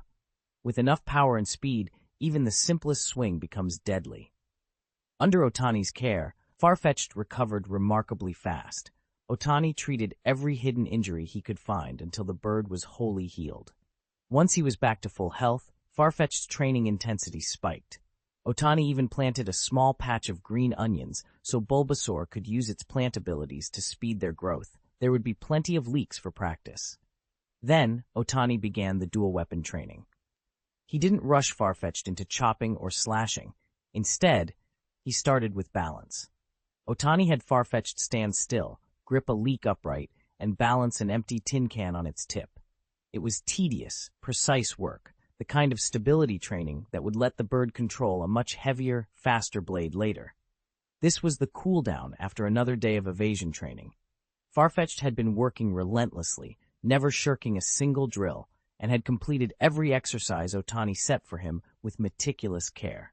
Even though the daily grind left him exhausted, he still kept up his sword practice in the early mornings. There's a saying that only two things won't let you down: sweat and effort. Under Otani's relentless regimen, Farfetch'd adapted quickly and made rapid gains. The two of them could now wield their leeks with real skill. Otani had been my kendo sparring partner lately, and his swordsmanship improved fast. He was already reaching a level comparable to Farfetch'd's. Farfetch'd didn't lose heart. If anything, he grew bolder with each bout. Because we balanced strength work with coordination drills, he never became bulky or awkward from pure muscle training. His progress settled into a steady rhythm, and at last his training was truly on the right track. With that, Otani suddenly found himself with some free time again. Sometimes they practiced kendo together. Other evenings they sat down to hot pot with Giratina. Farfetch'd had settled into the regimen surprisingly quickly. Otani watched him for a while and decided the time had come to push him into the next stage. "You'll train with your eyes closed," Otani said. "Gah?" Farfetch'd blinked, then cocked his head. He'd picked up this routine with a lot of enthusiasm and a bit of bewilderment. "Fat onion duck," Otani continued in a softer tone. "I've been reading. Many ancient swordmasters shared one trait, a skill called the mind's eye. In modern terms, a kind of sixth sense." "Quack, quack," Farfetch'd answered, trying to show he was following. Otani nodded. "You lost an eye long ago. That wound still affects your fighting, your depth perception, your timing. But if you learn to use your mind's eye, you can turn that disadvantage into an advantage. If an opponent underestimates you because of that scar, you can make them pay." "Quack, quack," Farfetch'd chirped, excitement making his feathers ruffle. "You truly are worthy of being my lord. You see far beyond what is in front of you." Without further hesitation, Farfetch'd grabbed a strip of cloth, tied it over his remaining eye, and fell into position. Today his daily training would begin with darkness, and with Otani's guidance, he would learn to see with something other than sight. Training with his eyes closed was risky, so Otani never left Farfetch'd's side. To speed up the telepathy lessons, Farfetch'd even slept with a cloth tied over his eyes. Otani handled the practical details and stayed nearby to make sure nothing went wrong. At first, the blindfold was uncomfortable. Gradually, though, Farfetch'd adapted. Where sight had been his crutch, smell and sound took over. He learned to pick out people and objects from their footsteps, breath, even the cadence of their voices. The eyes-closed training was finally paying off. Otani had intended to let Farfetch'd remove the bandage once progress was evident, but Farfetch'd refused. He wanted to keep it on until he felt he truly had his mind under control. So he ate, slept, and practiced blindfolded day after day. Then, one afternoon while training, everything fell strangely quiet. A low buzzing filled Farfetch'd's skull, and at the same time, the ordinary sounds around him sharpened until they were almost painfully distinct. Where there had been a jumble of noise, a landscape made entirely of sound unfolded in his mind, layers and distances, textures and colors of noise he had never noticed before. For a moment, he had the dizzying illusion that he could command that world, that every rustle and footstep answered to him. It passed as suddenly as it came, but Farfetch'd knew something fundamental had shifted. The blindfold was no longer a handicap, it was a doorway. My steady temperament snapped me back into control. Silently running the kendo kata through my head, my senses and vision gradually came back into focus. I peeled off the blindfold and reopened my mind's eye. The clarity hit me, no blind spots, everything sharp and steady. Confident now, I knew I could finally pass the hardest evasion exercise without drawing a weapon. Otani watched me remove the strip of cloth, and a genuine smile spread across his face. Congratulations, Farfetch'd. As of today, your swordsmanship has reached mastery. Quack! I tucked my onions away and hung them at my waist, then bowed deeply to Otani. Thank you for your guidance, my lord. I have one request. Oh, tell me. Otani's curiosity was obvious. Quack! I said again, more insistent this time. I wanted a real fight with Venusaur. Otani glanced over at Venusaur, who gave a slow, approving nod. We moved out to the training field and faced each other. I reached for the 2 onions tucked into my sash and drew them slowly, feeling the familiar weight in my grip. Quack, quack! I cried as I took my stance. The dual sword style of the onion duck was ready. Quack! Farfetch'd dropped low and surged forward. Flying sword style, double scallion slash. It lunged, the 2 green onions in its wings sweeping across Venusaur in a razor-sharp arc. Venusaur remained rooted and calm. Just as the blades were about to land, it lashed out with its vine whip and pinned the tips of the scallions dead center, stopping the attack stone cold. No matter how hard Farfetch'd pushed, it couldn't budge the tip an inch and had to fall back. Venusaur made no move to follow up and quietly reeled its vine in. Come on, chubby onion duck. If you don't go all out, Venusaur won't take you seriously. Otani shouted from the sidelines. The shout snapped Farfetch'd out of its testing mode. The opponent in front of it deserved everything it had to offer. With a fierce cry, Farfetch'd unleashed flying sword style, falling leaves in the wind. Dozens of slicing air blades, sword auras, fanned out toward Venusaur, while Farfetch'd streaked in behind them and charged for close combat. 2 thick leek stalks whipped at Venusaur with astonishing speed and force. It was like a sudden gale. Each swing carried brutal momentum and made you worry for the big grass type. The long green leaves sliced through the air with a sharp, tearing whistle, as if they could cut the sky itself. Venusaur stayed rooted, facing the onslaught with a calm but deadly seriousness. Its twin vines lashed out like whips, moving with a sinuous, dragon-like grace and accurately parrying every strike from Farfetch'd. None of the leek blades could find a gap. Farfetch'd didn't give up. After the close exchange, he backed off to catch his breath and prepare for another run, but Venusaur refused to grant him the respite. It pressed the attack with a stream of leaf blades, forcing Farfetch'd into awkward, half-hearted dodges. The vines hunted him like poisonous snakes, even leaving afterimages in the air. Venusaur's strikes weren't flashy or especially fast, but each blow was timed with brutal precision. The rhythm of its attacks was perfectly controlled, and that control made all the difference. The steady rhythm of Venusaur's vines put Farfetch'd on edge. Every time he blocked, it felt like he was being guided by the larger Pokémon. Still, he didn't give up. With quick thinking, Farfetch'd seized the moment when a vine whip strike opened a gap. He planted his leek, pushed off, vaulted onto the vine, and used it to launch himself straight at Venusaur. Otani watched, impressed. Even in such a tight spot, Farfetch'd had found a brilliant opportunity. For an instant, Venusaur seemed stunned, and Farfetch'd took full advantage. While sprinting toward his foe, he began to weave swords dance into his advance. Then came a flurry of slashes. Venusaur didn't have time to reel its vines back for a proper defense.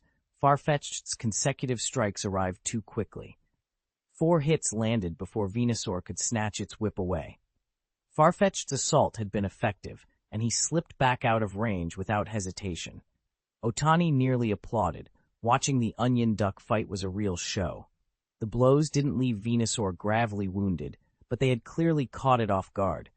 It had underestimated its opponent. Farfetch'd stood there, breathing hard, quickly adjusting its stance to recover strength. Bulbasaur withdrew its vine, and its aura flared. Sunny Day was unleashed. The whole arena was suddenly flooded with scorching sunlight. Farfetch'd tightened its grip on the leak and readied itself. In an instant, the damage Bulbasaur had just taken seemed to melt away. Farfetch'd felt a twinge of unease.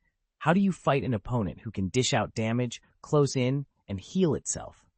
Before Farfetch'd could think much longer, Bulbasaur had already charged a solar beam and fired it straight at him.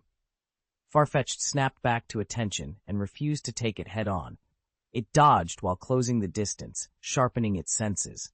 Then, as if on cue, countless razor-like leaves began to fall from the sky like rain, knitting together into an impenetrable linnet of blades that swept toward Farfetch'd. He met the barrage with uncanny poise. Light and agile, it moved as if dancing on the edge of a knife, every step precise and economical. Weaving deftly between the flying leaves, Farfetch'd approached Bulbasaur without taking so much as a scratch. As Farfetch'd closed the distance, a hard, determined light sparked in its eyes. It was poised to deliver the finishing blow. But the dramatic moment was exactly what Venusaur had been waiting for. The whole scene was a carefully laid trap. Just as Farfetch'd lunged, something odd happened. A small knot of grass suddenly snaked up beneath its feet. Farfetch'd was entirely focused on dodging the hail of razor-sharp leaves and flying blades. It didn't notice the grass until it was too late. One foot snagged in the knot, it lost its balance and went down with a painful thud. Gah! The leek-bearing duck cried, immediately trying to plant its onion leek and push itself back to its feet, to recover and prepare for whatever came next. But the gap between it and Venusaur was already gone. Venusaur had seized the moment and launched a desperate, full-speed charge. With unstoppable momentum, the big grass Pokémon barreled straight into Farfetch'd. With a piercing cry, Farfetch'd shot forward like a cannonball and slammed into the ground, kicking up a cloud of dust. Otani saw it clearly from the side. When Venusaur struck, its limbs were coiled and braced for a killing blow. The earlier fights had not been wasted. Venusaur moved with a hard-won confidence Otani hadn't seen before. Given Venusaur's size and weight, no ordinary opponent should have been able to stand after such a crushing charge. But Farfetch'd's stubborn will surprised him, and it seemed to surprise Venusaur as well. One wing hung badly damaged, yet Farfetch'd bit back the pain and forced himself up. If his wings couldn't be used, he'd use his beak. If he could still fight, he would not back down. He lunged forward, step by step toward Venusaur, every movement taut with determination. Otani couldn't watch any longer. He ran forward, scooped Farfetch'd up, and hugged him tight. "That's enough, Farfetch'd. That's enough." Otani hurried to treat his partner's wounds. He gently set the damaged wing, cleaned the injury, and sprayed it with antiseptic for emergency treatment before wrapping it to keep it protected. Bulbasaur stepped forward and looked at Farfetch'd with worry. Otani didn't blame him. In a battle, injuries were inevitable. Besides, Otani was there. As long as they weren't killed outright, he could get them patched up. He had already prepared a large bottle of moo-moo milk. After drinking it, Farfetch'd recovered so fast it was visible. Its feathers smoothed and shone again, and most of the wounds on its wings closed. In Otani's arms, Farfetch'd blinked awake, murmuring, "Gah!" Seeing the concerned expression on Otani's face, Farfetch'd scrambled out of his arms and gave a small, apologetic quack. "I'm sorry, my lord. My skills aren't enough. I'm sorry to have let you down." "How could you say that? You did great," Otani said, sincere and without a trace of false praise. Otani hadn't expected much from Farfetch'd, based on his current level, at best a moderately experienced Pokémon, so it was surprising that he'd been able to take the initiative in the fight and even wound Bulbasaur. From the earlier exchanges with Otani, though, it was clear Farfetch'd had a real talent for combat. He was good at spotting openings and striking suddenly when the chance appeared. Otani cleaned and dressed the cut on Farfetch'd's wing, working carefully until the feathers stopped bleeding and the swelling went down. He sat with the two Pokémon until the wing was fully mended, replacing the bandage, checking the range of motion, and letting Farfetch'd flap experimentally to make sure nothing hurt. When he was satisfied, Otani gathered them both and began to talk about what had gone wrong in the battle. He pointed out the mistakes calmly, letting Farfetch'd get pushed too far forward, telegraphing attacks and failing to read the opponent's tells. He explained how timing, spacing, and teamwork could have turned the fight around. Little Fudan hopped up into Otani's lap, eyes shining with excitement. "Fighting is really cool," it said, voice bright. "I want to learn how to fight too." Otani smiled and ruffled its head. "All right," he said. "We'll start from the basics. Footwork, keeping your distance, and watching your opponent. We'll train step by step." Chapter 160, Superpower Girl, Little Lucky Egg. "Chapo Chapo, I want to learn how to fight. I want to learn how to fight." Little Fudan flopped onto the floor and rolled around, tantruming. Otani froze, unsure what to do. It wasn't that he didn't want to comfort her, he simply didn't dare get too close. On the coffee table, Lai Beicha had his little head poking out of a teacup, watching the scene with obvious amusement. After a few minutes, when the crying had subsided to a series of hiccups, Otani carefully scooped her up. "Oh, little Fudan," he said gently, "you're still too young. When you grow up, you can learn how to fight. I promise you, every word I say is true." "Chapo?" she asked, eyes wide and hopeful. Otani hurried to reassure her. Really, of course it's true." "Chapo Chapo," she beamed. "Then I want to grow up fast. Grow up fast." Otani rolled his eyes and smiled. "There is a way to help you grow faster. Do you want to hear it, little lucky egg?" Little Fudan studied Otani suspiciously. "Did you know that drinking more milk helps kids grow taller?" he added, trying to sound convincing. At the word milk, her smile vanished. "Chapo," Otani was at a loss. Xiao Fudan, the little fenugreek Pokémon on the farm, was the only one who refused to drink milk. Otani had tried everything he could think of to get him to accept it. He'd mixed it into tasty treats, offered it warm, cold, flavored. Nothing worked. No matter what, the tiny egg-shaped Pokémon wouldn't touch it. "Chapo!" "I really don't like milk," Xiao Fudan said, tears welling in his eyes. Otani felt a pang, but he forced himself to stay calm. He wasn't ready to give up. "Then can you tell me why you don't like milk?" he asked. Xiao Fudan quickly wiped his cheeks, put a tiny finger to his mouth, thought for a moment, and replied, "Chapo Chapo. The milk stinks. It smells terrible." At that, everything clicked into place for Otani. It was the same kind of thing he'd seen in his previous life with people who couldn't stand cilantro. To them, the herb's aroma was unbearably sharp, almost like an off-putting chemical. In Xiao Fudan's case, it wasn't coriander, it was the smell of the milk's fat. He could fix that. If he boiled the milk thoroughly and skimmed off the thin skin that formed on top, he'd remove most of the fat. Simply heating the milk and scraping away that film would eliminate 80 to 90% of the fat, producing a much milder, skimmed milk that Xiao Fudan might be willing to drink. Otani added a spoonful of 3B's honey to mask the taste and made a cup for Xiao Fudan to try. Xiao Fudan accepted it cautiously. There was still a faint odor he didn't like, but it was tolerable. He closed his eyes and took a sip.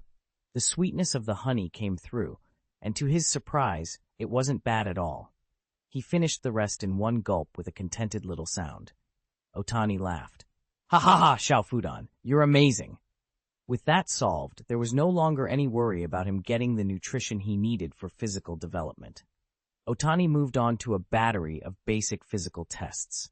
When she reviewed the results, her expression grew complicated. All of Xiao Fudan's metrics were wildly unbalanced.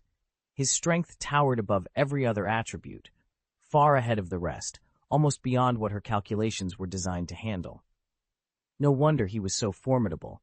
It looked as if he'd been born with something like supernatural strength. Facing such a one-sided powerhouse gave Otani a headache. There was nothing to rush. She could only proceed carefully. For now, the plan was simple. Start him on basic training and take it slow. After yesterday's battle, Farfetch'd couldn't ignore the gap between himself and Bulbasaur. He trained harder from the moment the sun rose, pushing drills until his wings ached and his leak felt like a lead rod. The loss had shaken him, enough that he was determined not to repeat it.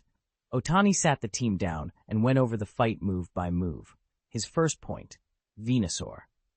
Farfetch'd's counterattack later in the match had been excellent, but he'd taken a lot of damage early on because he underestimated his opponent. If the two had been equal in level, Venusaur wouldn't have won so easily. In short, Farfetch'd needed to sharpen his skill application and his control of the battle's flow. Otani also pointed out why Venusaur hadn't finished him off. Venusaur had held back at times. That mercy didn't change the lesson. The bigger issue was Farfetch'd's approach. Otani had noticed that Farfetch'd favored extreme, high-risk moves. Every Pokémon develops its own style, and Otani wasn't out to erase that. He only wanted Farfetch'd to be smarter about it. Against stronger opponents, recklessness was a liability. He needed to think a few steps ahead, create openings for himself, and not rely on brute force alone. Finally, Otani warned that Farfetch'd had become a little too obsessed with close-range attacks. He needed to diversify, mix in feints, ranged options, and better timing, so he wouldn't be predictable. Farfetch'd listened, set his jaw, and trained with those corrections in mind. When facing an opponent larger than itself, it must rely on long-range attacks to wear the foe down before closing in for melee, and it can't neglect defensive moves. Otani stressed that strategy, and Farfetch'd took his words to heart. He began drilling long-range techniques and practicing his stances and close combat maneuvers, with Bulbasaur serving as a regular sparring partner to help him refine timing and distance. Xiao Fudan followed the training program Otani had designed for her, concentrating on catapult work. The boulder she flung was enormous, taller than the valley itself and easily several hundred pounds, but in her hands it felt as light as a feather. She tossed it casually, then picked it up and hurled it again, over and over. Otani's instruction was strict. Continue throwing and retrieving the rock until you can reliably catch the boulders you launch. Little Fudan treated the whole regimen like play, laughing as she threw and retrieved the massive stones again and again. Her enthusiasm, however, didn't come without consequences. The repeated launches and impacts did some noticeable damage to the farm. Otani surveyed the rough training ground and rubbed his temples. Suddenly a gust of wind swept overhead. When he lowered his hand, a huge rock came hurtling toward him, and he broke out in a cold sweat. Luckily, Darkrai reacted in time, commanding Shadow to intercept the rock and gently set it down. Otani finally let out a long, shaky breath. Xiao Fudan came running over, panic written all over her face. I'm so sorry, she cried. Don't worry, I'm fine, Otani said, crouching down. But Xiao Fudan, you need to be more careful and pay attention to who's around when you're training. Ashamed, Xiao Fudan hung her head. She'd been having fun and hadn't noticed she'd tossed a stone in Otani's direction. By the time she realized it, it was too late. If Darkrai hadn't stepped in, Otani would have been flattened. After a few moments of comforting her and telling her not to blame herself, Otani stepped back and gently urged Xiao Fudan to continue her training. After what had just happened, Xiao Fudan grew noticeably timid in training. Otani saw the change at once and stopped the session before it could do any more harm. She was still too young. If something went wrong during that kind of exercise, the pressure on her would be unbearable. Otani promptly toned everything down. He switched the target to a much smaller one, roughly the size of a human head, so it was easier to control, and he strictly limited how much force Xiao Fudan could use. The gentler, more measured drills suited her far better, and she began to regain her composure. But the relief was short-lived. At the same time, trouble was brewing in the reverse world. Cracks had begun to appear in the pillars that held it up, and those fissures were spreading. Chapter 161, Reversal World Crisis. Sir, the equipment is ready. We can begin planning whenever you give the order. Good. Arceus will wake soon. Its return will churn the energies and tear at the seams of space and time. Dialga and Palkia will clash again. When Giratina comes out of the rift, that will be our opening. Tell the teams below to be on standby. Yes, sir. Beneath the shattered sky, a young man stood alone, eyes burning like coals as he stared upward. One day, he thought, that power will be mine. All I need is the right chance, the right moment. The thought made his gaze go cold and hungry. Ambition pooled in the depths of his eyes like a dark, unfathomable sea. Then, as if he had been wearing a mask, that look vanished. He smoothed his expression into calm and stood motionless again. Kamio District. The approaching awakening of Arceus sent ripples through reality. Space and time frayed and folded. Boundaries that had held firm for eons blurred and thinned. Dialga and Palkia, titans of time and space, each fiercely territorial, erupted into a fresh, violent struggle as the cosmos itself convulsed. Once again, the reverse world had filled with that poisonous black fog, the fallout from another clash between the two rulers of time and space. Giratina, furious at the disturbance, surged out of the reverse world and flew straight for Dialga and Palkia. The two were locked in a furious battle high over a small town.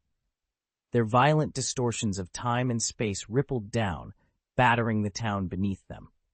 Darkrai, the sleeping god of nightmares, woke abruptly when his nightmare realm began spiraling out of control under the influence of the temporal and spatial energies. That loss of control bled into the town, and under the combined pressure of nightmares, warped time, and twisted space, the streets descended into chaos. Darkrai swept in to assess the situation and saw Dialga and Palkia still tearing at one another. He was about to step in when a black portal opened and Giratina erupted through it, attacking Palkia without warning. Giratina seized Palkia, slammed him hard to the ground, and hurled a concentrated shadow ball straight at his face. Palkia tried to respond. He gathered energy for a subspace slash, but before he could unleash it, Giratina clamped a claw over his mouth and silenced him. The ultimate attack backfired. It detonated in his mouth, and Palkia howled in pain. That was the last straw for Giratina. Furious this time, he didn't hold back. "You ran away last time," Giratina snarled. "Let's see where you run now." A second beam of light slammed into Palkia's face. Dialga, watching the fight, realized things were going badly and tried to slip away. Giratina, though, had already turned on him. After battering Palkia, Giratina charged straight for Dialga. Dialga tore open a time tunnel to flee, but Giratina was faster. He clamped down on Dialga's tail and dragged him back out.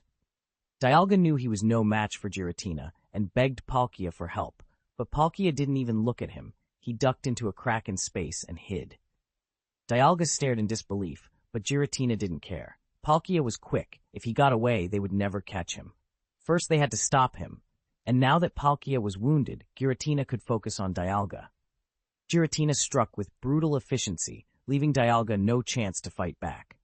Dialga could only cry out in pain as he was overwhelmed.